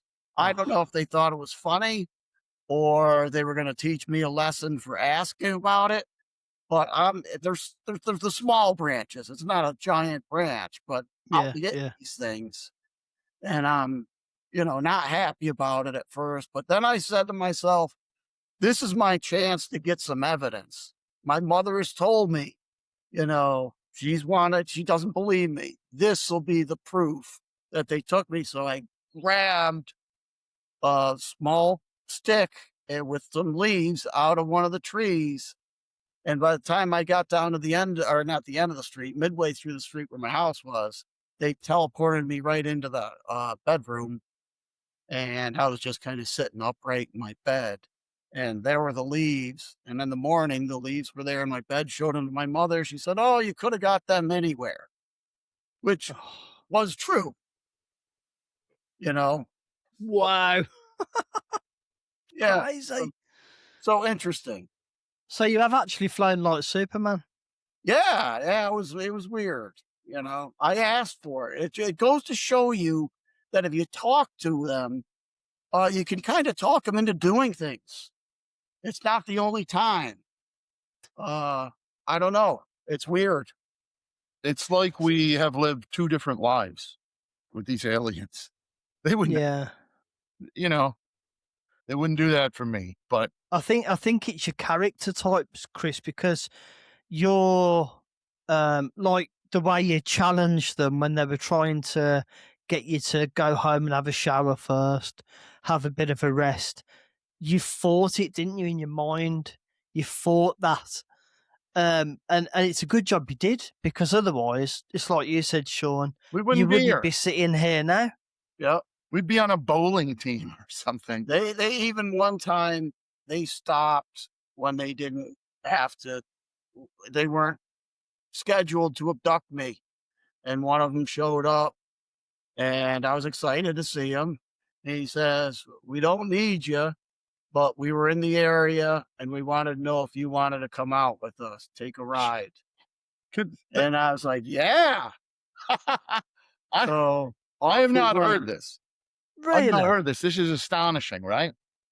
They just showed up at the door. But we got to get going. So we had some extra time, but we got to get going. If I'm Wow. coming. So So it's So crazy. it is, and I can understand why Sean doesn't have the negative view of them that I do. It's Listen, if they interesting take to see over, how he's gonna have a you good position. He's gonna be like governor or something. They love this guy. yeah, They fucking love him. yeah. And I'm like, what the what's the problem with me? they cared enough to tell me not to go somewhere. Yeah. Yeah. That's good, isn't it? Yeah, and Oh, guys. What a fantastic podcast, honestly. Well, I've before we wrap it up, enjoyed I have to tell you about my hybrid son. Yeah, Okay. yeah, go tell me about that, Chris. It's we have enough for a third interview. So you keep us in mind. And we Well, were going to talk about what's wrong with ufology and let me tell you now, but right? but I will agree a third interview right now. the all biggest right, the all biggest right. problem with ufology is they're not all listening to Chris and I. That's I am. ufology is a field where exactly 1/2 of 1% know what the fuck they're talking about. Yeah. And everybody else are just married to their cockamamie Opinions theories. and theories. All they can do is speculate and guess and theorize and read this guy's book who's theorizing and guessing and speculating. And they've wrapped themselves up into just a complete falsehood. It's Yeah. ridiculous they could think these things are good. It becomes a Anyway, religion, doesn't it? What's that? It's becoming a religion. Very much, right? And listen, with all the religious podcasts we've done, Yeah. it's like they're demons. Them ain't aliens. Those boys are consorting with demons. Their mother was probably a Satanist. Yeah, some in government Oh, are even dear. thinking they're demons. I forget who it was. Oh, dear. You know, they don't. With Sean, they're not demons. They're a bunch of fun guys. Hey, we were just in the neighborhood. What if you want to take a ride? We gotta get going though. So, what? I never even heard that one. Yeah. Oh, but anyway, I always manage to get something out of Sean when I speak to him. you did. You got all kinds of things out of Sean. Yeah. No, he's quite gregarious tonight. This has been. I hope people enjoy this, and They will. if they think we're not traumatized enough, give me their address. We'll go look them up and punch them in the nose. Metaphorically speaking. Yeah. Yeah. Are you UFO skeptic 117? Yeah. Bam. Bam! He was Yeah. 11. He had it coming. No, you know what? To be honest with you, if I didn't go through some of these things myself, if it wasn't me personally doing these things, there's some things that I have experienced that I would question if I wasn't, Also, if yeah, I was listening to it, I'd be like, okay, I believe the this, that, and the other, but it's going too far here. So, I mean, I kind of get it. I kind of get it. So I don't yeah, really care what yeah, people believe and what they don't. I know we're telling the truth. Yeah. And there are a few things that we don't talk about because they're a little outlandish. Yeah. And we're in this to make a difference, to warn people, to let them know the reality of the situation and then work from there. Um, yeah. but some of the things we say are a little too far out and it might cost us credibility. Now, if we're ever going to reveal some of them, we'll do it with you. All right. Um, but Awesome. Thank you. so my hybrid son. All right. Oh, I forgot all about it. I know you did, but I did not. Um, we all did, but first of all, you have to understand the Greys speak conversational English in your head. Yeah, Some people give us a hard time. Why would they speak English? They speak in their clicking language or show you images that you decipher into words. They wouldn't speak. Let me get this straight. Telepathic creatures that can read every thought in your head would not communicate to you in the one language that you do understand. Of course yeah, they would. And when they read your mind, they know how people talk to you. They know how everyone has ever talked to you. yeah, So they So know. when they talk to you, it sounds just like the guy next door. And if you didn't see who's talking to you, you could mistake them for a human. Sometimes yeah, they don't sound overly intelligent when they're talking to you, but yeah, they are. When you're kids, they kind of stick to the vocabulary you have. They're not like, that was an onomatopoeia. I think that, you know what I mean? They don't. They talk at a level you can understand. And yeah, your vernacular, your idioms, your phrases, and there's no accent that you detect. Now, I'm sure when they go to Texas, they're not talking with an upstate New York accent. They're probably like, well, settle down, partner. Ain't mm, nobody looking for trouble. We're mhm, just fixing to take you up in our old covered wagon and, you know, mm, take a good look a look-see in your mind. yeah. I'm sure, and I'm sure in other countries they're speaking to them because when they could read your mind, it's an It's easy easy. for them. They are Yeah, complex, powerful beings, yeah, and that's why we're losing, all right? I'm just yeah. gonna stick to Sean, and when they come to give him a position, I'm with him. I'm with him. Can I be like another governor? They're like, "You? No, you're Yeah, cleaning up the restrooms, man."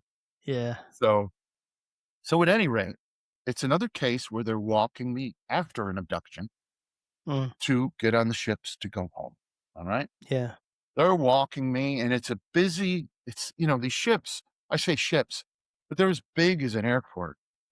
You are walking enormous ways sometimes. And initially, when I came to, there was a lot of people. There were grays working on equipment in the hall, and there's a lot of abductees, a lot of tall grays. And you can hear the murmur of the voices in your head as you go by. But they took me, they walked me to a more desolate part of the ship. I mean, it was quiet.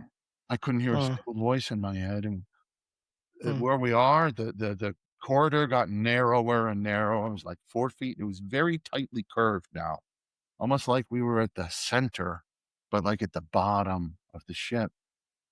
And it wasn't even lit well. There was just string lights along the narrow walkway. And the upper half of the area was dark, it was black. mm, mm, And I'm noticing these things because they were pulling me out of sedation.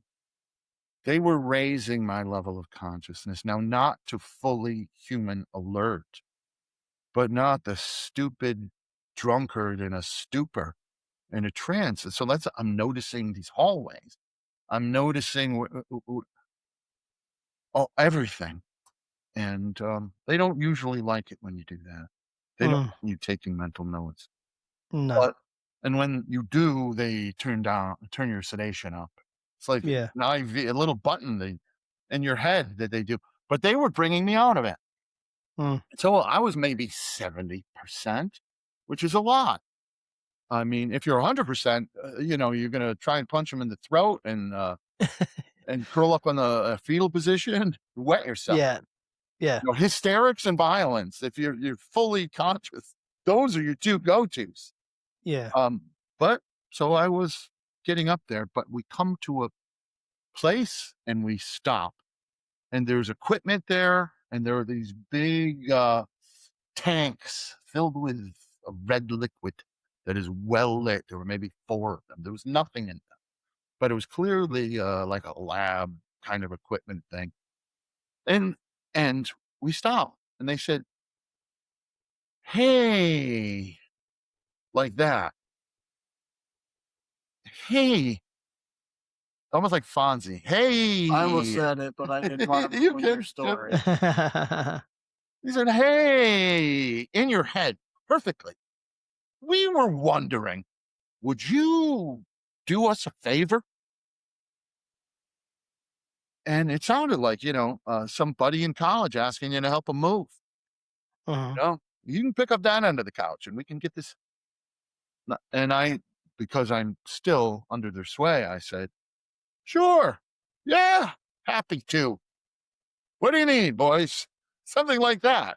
Yeah. They go, "We were wondering if you'd be willing to meet someone." And I said, "Wow. Um, nobody on earth wants to meet me. Somebody up here wants to meet me? Dude, yeah, I'm in. Sure, let's do it. Who is it? Who wants to meet me?" I said. I'm a little gregarious. I'm definitely more clear-headed than they usually let me be. So, who wants to meet me? And they said, "Well," and whenever they lead with the word "well," they're about to drop something on you. Yeah. Something. And he said, "Well, he is one that we made from you." And immediately their tone got much more positive. They said, "And we really like him. He's really a good kid. He's smart. He's funny. He never," and I'm like, "Well, that sounds like my kid, at least the funny part." He said, "He never tears anybody down in his work group." No, that doesn't sound like his dad. Right, yeah, good. He builds everybody up, and everybody likes him, and he makes the work fun for everybody. So we try to reward him. And every time we ask, "What can we do for you? What can we give you?" He always asks for the same thing. He wants to meet his Earth dad. So that's me, Earth Dad. It sounds like a bad 90s sci-fi comedy, Mhm. but he wants to meet his Earth dad. I mean, they could have said father, but they said dad, his Earth dad. And I said, "Okay, sure. Yeah, why not? Let's do it."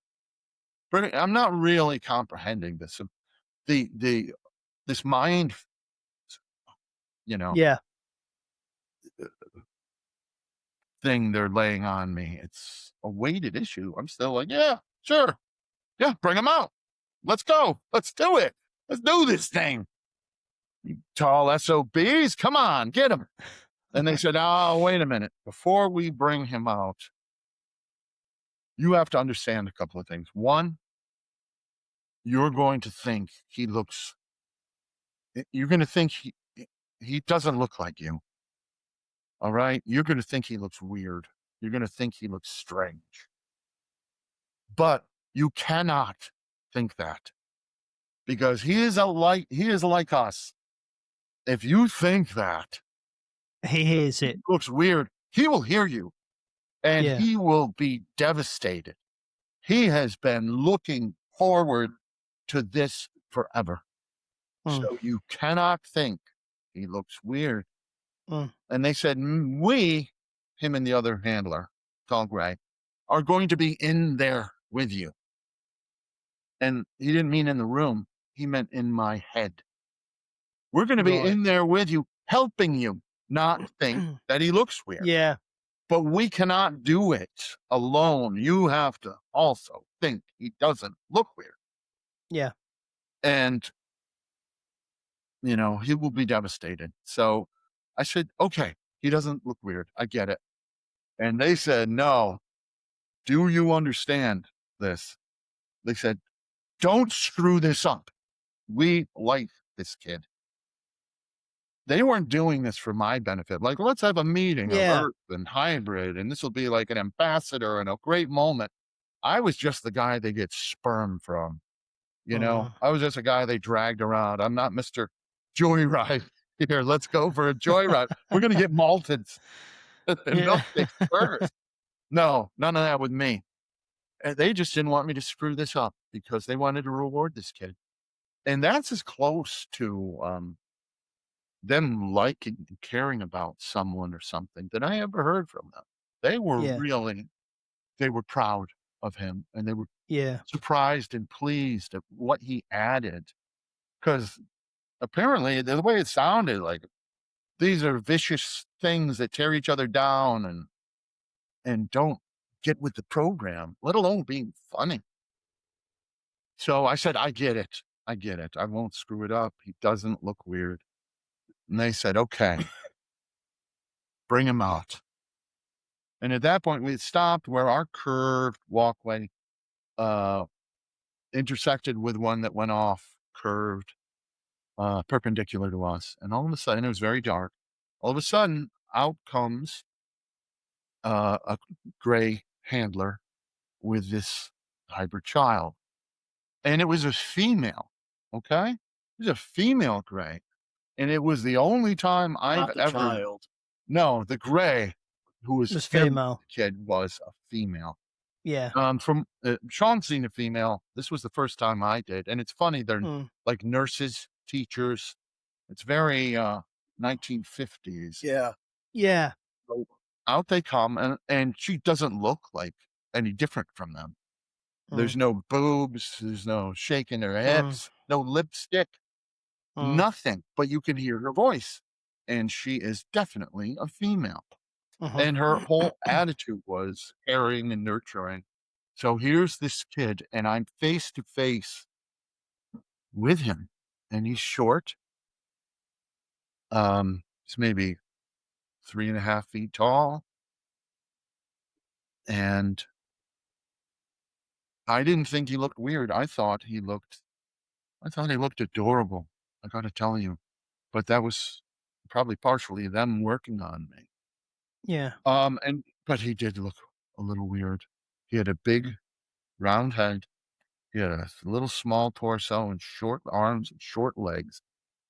And he was largely bald. He wasn't gray. He was flesh colored. Mm. He had some stringy hair, just stringy hair across the top. It looked pretty bad. And he had one lock of hair right here, a little curl on his forehead. Mm. And it was in my hair color. I Mm. thought in the moment that he looked like Charlie Brown. He had the Mm. same, do you know Charlie Brown? Yeah, I do.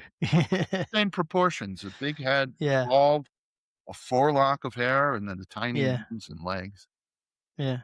But I thought he looked adorable, and the telepathy goes both ways. So from him, he's beaming emotions. He's so excited to meet me. Mm. He might be the only person that ever was. And he's nervous and he's scared all at the same time because I'm sure they tell them that, they're violent and Mm. unpredictable. That's why we don't meet them. They told them you can't. We don't meet them. mm, They were really bending the rules, is what it seemed, to make this happen. Maybe that's mm, why we're in a remote part of the ship mm, where no one can hear mm. our conversations, and Yeah, I feel like they bent not to I feel like they bent the rules when they let me fly outside the ship for sure. I Yeah, they that can't be SOP, you know? there's gotta be a no. sign on there, "Do not Uh, let abductees fly outside the ship." Yeah, It's ridiculous. It's gotta be in the short gray. Said, "How yeah, you gonna" didn't even wanna ask the tall gray because it's so ludicrous. Like, yeah, he'll get yelled at for asking such a thing, and yeah. tall gray thinks about it. and he was so angry at first. He was like, "What's going on over there?" And then Yeah. once he found out, he's like, "Oh, huh, this little shit." Yeah. So they have got the ability to independently think Yeah, and yeah, and and think, "Do you know what? Let him do it." Yeah, and the tall grays have the ability to, make the rules and their decisions, Yeah. whereas the short and just grays. to, it seems odd that he would allow it, but I'll let Chris finish up. So Yeah, I was gonna ask him more about it. so there's the kid, he's beaming at me, and and the grays behind me are, like, nudging me. They're like, "Go ahead. Go.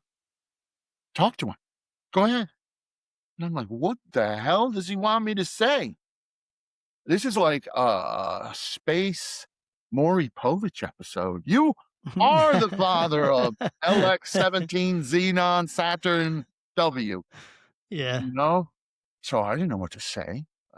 My head isn't clear enough to really suss it out. I mean, so what I did was I small talk.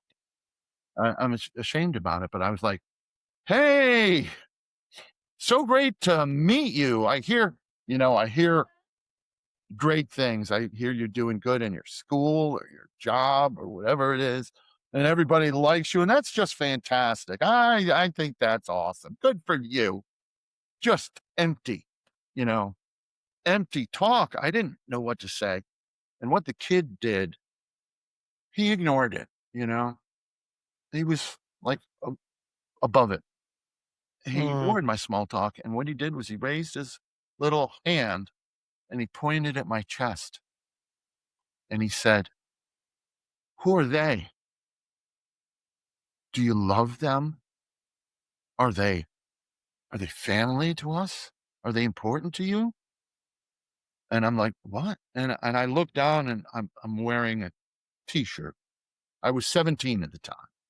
mm, And on it is a silkscreen print in black and white of four faces. And the four faces he was pointing to, were the Beatles. It was the Beatles. wow. And I said, "Oh, are they important to me? Yes, and I do love them, but they're not family to us. Yeah. They're a band. Do you like the Beatles?" And at this point, the kid, like, he's like, "What the hell are Beatles?" He Mm, just his little boy brow was, confused. And now, though, I wanna make a connection. Suddenly, I wanna reach out and I wanna know him, and I didn't know what to ask. I was a little out of it. I said, Okay, do you like music? What music do" again, confusion. mm, And I said, what about, movies or, comic books? Are you" more confusion. But those are the only three things I knew at 16 was mm, the mm, Beatles, movies, and comic books. That it was mm, my whole world. Um, and and I can see that my two handlers and the nurse, they're moving in on us, right over us. They're getting ready to put an end to this. mm, They are. It's like you're two dogs at a dog park, and each of your owners think we're not getting along right, starting to pull you back from each. mm, And I sensed in that moment, I have one more chance to, this is it. They're gonna break us up. So I said to him, "What do you like to do in your spare time? What are your interests?" I said, "What do you do for fun?" And they said, okay, that's it. This is over. That was great, huh? You got to meet him. Okay, we got to bring him back now. That was wonderful, right? Mm. And and they take him away. The nurse takes him away. The last thing I ever heard in my life from that kid was him being led away and him saying, "What were those things he was talking about? What was he saying?" Mm. And the nurse says, "Oh, honey," something like that. "Oh, don't worry about it. He didn't know what he was talking about. He didn't even know. They're animals, okay? They don't know. And that's why we never do this, okay? So don't worry about it." As the voices got more distant. Wow. And then I turned to face the two tall grays. And if you've ever seen two tall grays more angry than this, I have not. They were looking at me like, and their heads kind of bobbing up and down, like they were pissed. They were pissed at me hugely. And the moment, this was too much for me. So I tried to diffuse it. I said, "Well, that went pretty good, right?" And the one gray looks at me, the one who talks, and said, "Yeah, great job. Great job." He laid sarcasm on me, just bitter, brutal sarcasm. And then they dialed my sedation up, and I don't remember anything more. They apparently just took me home. Wow. And I got to tell you, for years, I kind of hated myself for blowing this opportunity. I Mm. didn't mean to. I didn't mean to upset the kid and upset the Grays. And I blame myself for years. I really did. I hate myself more than usual over this because I was never allowed to see him again. And it was 1979, and that was 47 years ago. They never mentioned him. They never let me think about him in their presence, and they never let me see him again. So I really felt horrible. Mhm. But it was when I started writing our book, and I had to write this incident. And so you're forced to, when you're writing something and putting it down on letters, on, in ink, Yeah. it really makes you, while you're writing the logistics, you're thinking about, how you felt or what you did wrong. And I've come to the Yeah. conclusion, after, thank God I'm writing it because it was an eye opener for me. I've come to the conclusion that I did nothing wrong, that I most likely told that kid what he really needed to hear more than anything else, more than what me saying, "Oh, this is great. Your work group's going well. Aren't you too young to be in a fucking job?" Mhm. I said, "What are your interests? What do you do in your free time? What do you do for fun?" And these were concepts that they didn't want him to know about Yeah.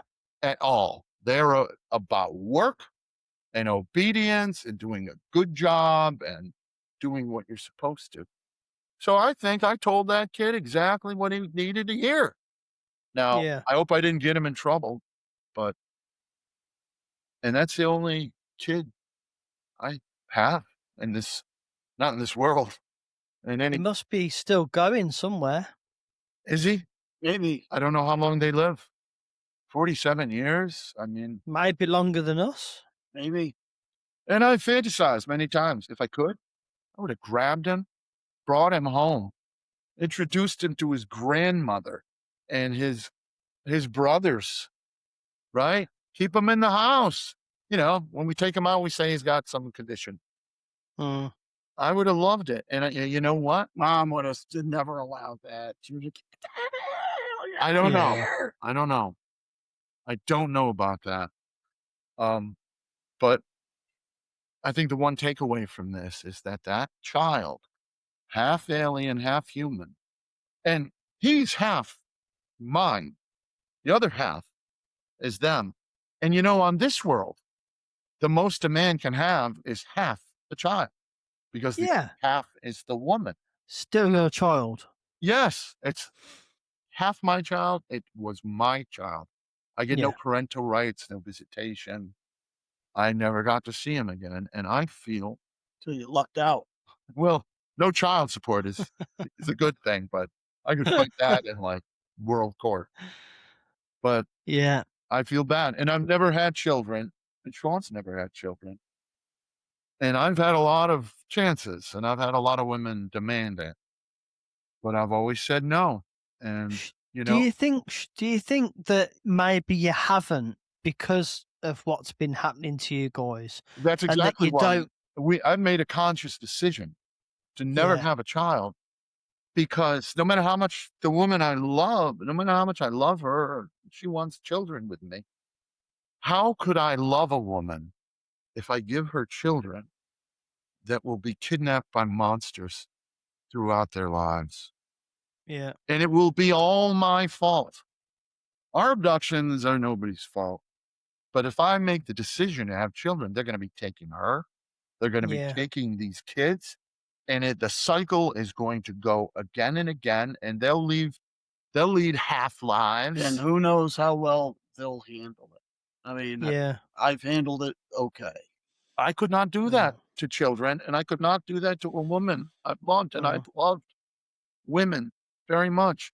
And eventually, they leave. They leave to be with a man who will give them children. yeah. And there's nothing I can do about it. Am I gonna try and stop them? No. And they'll have children with a Earthman, and nobody will ever come take them. Yeah. So it's a hard choice, and that's what we've same with you, Sean, right? Yeah, I'm not gonna. I don't want to pass that on to somebody else. It's like Yeah. I, having a I I disease. understand that. It's like passing on a disease, Yeah, I get that. but worse. Yeah.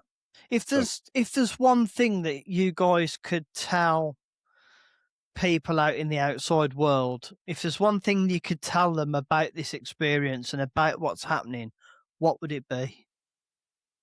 well, um, it would be for me, I think, is that cliches are true. Flying saucer. The idea is that people say, "Oh, that was a cliche from the '50s," like hula hoops. They're real. Flying saucers are real. Short, gray aliens. Oh, I would say that we form this image in the cultural mind of what an alien looks like, and it's on skateboards and stickers and bongs and T-shirts and everywhere, and Mm, it's a testament to what the abductees bring back. That it's pretty accurate depiction. I would say that, their mind control abilities are their great advantage over us, not their fancy ships. Yeah, yeah, how can you beat somebody who can control your own mind? They would not get away with this, Alex, if it weren't for their ability to control the mind of everyone they yeah, and bring them back. And listen, you're under their influence and they're controlling your mind when you're in their presence. But when they drop you off and they shut off your memories, that is permanent and for the rest of your life, most likely. yeah, And they can go back to whatever dimension or world or Bahamas resort they come from. And you know what? That that fracture in your mind will never go away. They control you for the rest of your life in many aspects, and they don't think twice about it. Once I asked them, I said, "Why?" Because every time they come, it's a shock, and you have to adjust to it as they release your memories. They're like, "Wait, wait, yeah, you remember us? Come on!" And you're like, "Oh yeah, you guys. How can I forget you guys? How can I forget you guys?" And they'll say something like, "Yeah, well, don't worry about it." Like it's your fault for not mm, remembering them. Um, mm, and that's a permanent thing. So they'd never get away with it. And I asked the Graham once. I said, Why do you?" I was a kid. I was probably 8. I said, "Why do you always make me forget?" And this is what he said to me: "We want you to live a normal life. Mm, And if we let you remember, that will not be possible." mm, And my reaction, I remember my reaction at the time was, "Yeah, bullshit." I'm like, "Oh, yeah. No, you don't let me remember because you don't want me running to the police in the morning. mm. You don't want me warning everybody. That's why Yeah, you make me forget. yeah, If you were concerned with me leading a normal, we want you to lead a normal life. A normal life is not being grabbed by you bastards every month, every 3 weeks, and mm, dragged off to a space platform or an underground base where yeah, extract sperm from me in the most unpleasant way you could imagine. yeah, And that's not living a normal life. You don't want me to live a normal life. You just don't want me to blow the whistle on you. yeah, So, yeah. Do you know what? You guys are just fantastic, and aren't you're we? welcome on. You're welcome onto this podcast. You've got a home here, as far as I'm concerned. Thank you, If you Alex. ever, if That means whenever a you lot. want to come on, And we have, you know, have me a third time. Have us a third time. We both have plenty to say. And maybe we'll get around to critiquing the problems in ufology because yeah. they are manifold. And the ones who Well, know are the smallest percentage you could imagine. we'll do that next, Chris. Great. Well, this was fun. Great. Awesome. And what we did like 3 hours, just about Yeah. 3 hours, brother. What a great discussion. I've really enjoyed it. Oh, thank you. And how was your dad? His name is Bob. John. I knew it was John. I was Yeah, testing you. I was going to say to you, my dad said hi. Oh, great. He That's was great. really pleased when I said that you guys were coming back on the channel. Oh, good. And he said, "Oh, that's amazing. Yeah. Oh, say hello to them." I said, "Yeah, I will." And also, my wife and daughter, well, they're coming to New York in August. Oh, So, yeah, they're coming over for a visit. So Sue said, "Make sure you tell them I'm coming over and say hello." well, where They in New going to the York? city? Are they going to New York City? Yeah, Well, that's the place to be. We're yeah. about 180 miles from the city. It's a very big state. It's a big place, isn't it? You And see, and we're then if not used to that over here. you know, Our country's so small that you've got states that are bigger than our country. Yeah. it's about 500 miles from New York City to Buffalo, New York. Wow. Yeah, and we're not even one of the overly big states. No, it's amazing. Mm, I've got a lot of American friends. that's great. That's right. Well, you've got 2 Yeah. more That's here. right. And we appreciate the invite. Oh, you're welcome. I think the world of you too. So Same here, you've Alex. Yeah, you've always got a home here. well, As I say, you started me off with my first interview, and it was so memorable. And I think we've just done an even better one. I think we did too, there was so much more to cover, and the more interviews we do, the more, capable we are of talking things through more clearly and, descriptively. So we're getting better and you're getting better and we're all great. Yeah. That's the It's bottom line. All 3 of us are just fantastic. it's giving you the opportunity to speak, Yeah. to actually to speak. A lot of the big podcasts, they've got you on a schedule, they've got questions that they want to put to you. Yeah. I try and be a little bit more organic than that. Well, I love it. Yeah. We have a very organic approach as well. Right. I followed the Grateful Dead around for 30 years. They Yeah. are very organic. They just go where the moment takes you, and you have to be able to Yeah. do that. Yeah. So, I agree with that. Amen. Thank you guys. thank you, Alex, Yeah, thank Um, you. right? Now we gotta go see what Ross Coulthard wants. Yeah, ah, I I got hope news it's from him, so, I hope it's nice. Let me know. yeah, will do. you slimy Awesome. capybara. Yeah, that's what I'm afraid of. I'm gonna have Chris read it. But I am gonna read. Yeah. Awesome. Thanks, guys. Yes, Thank you. Alex.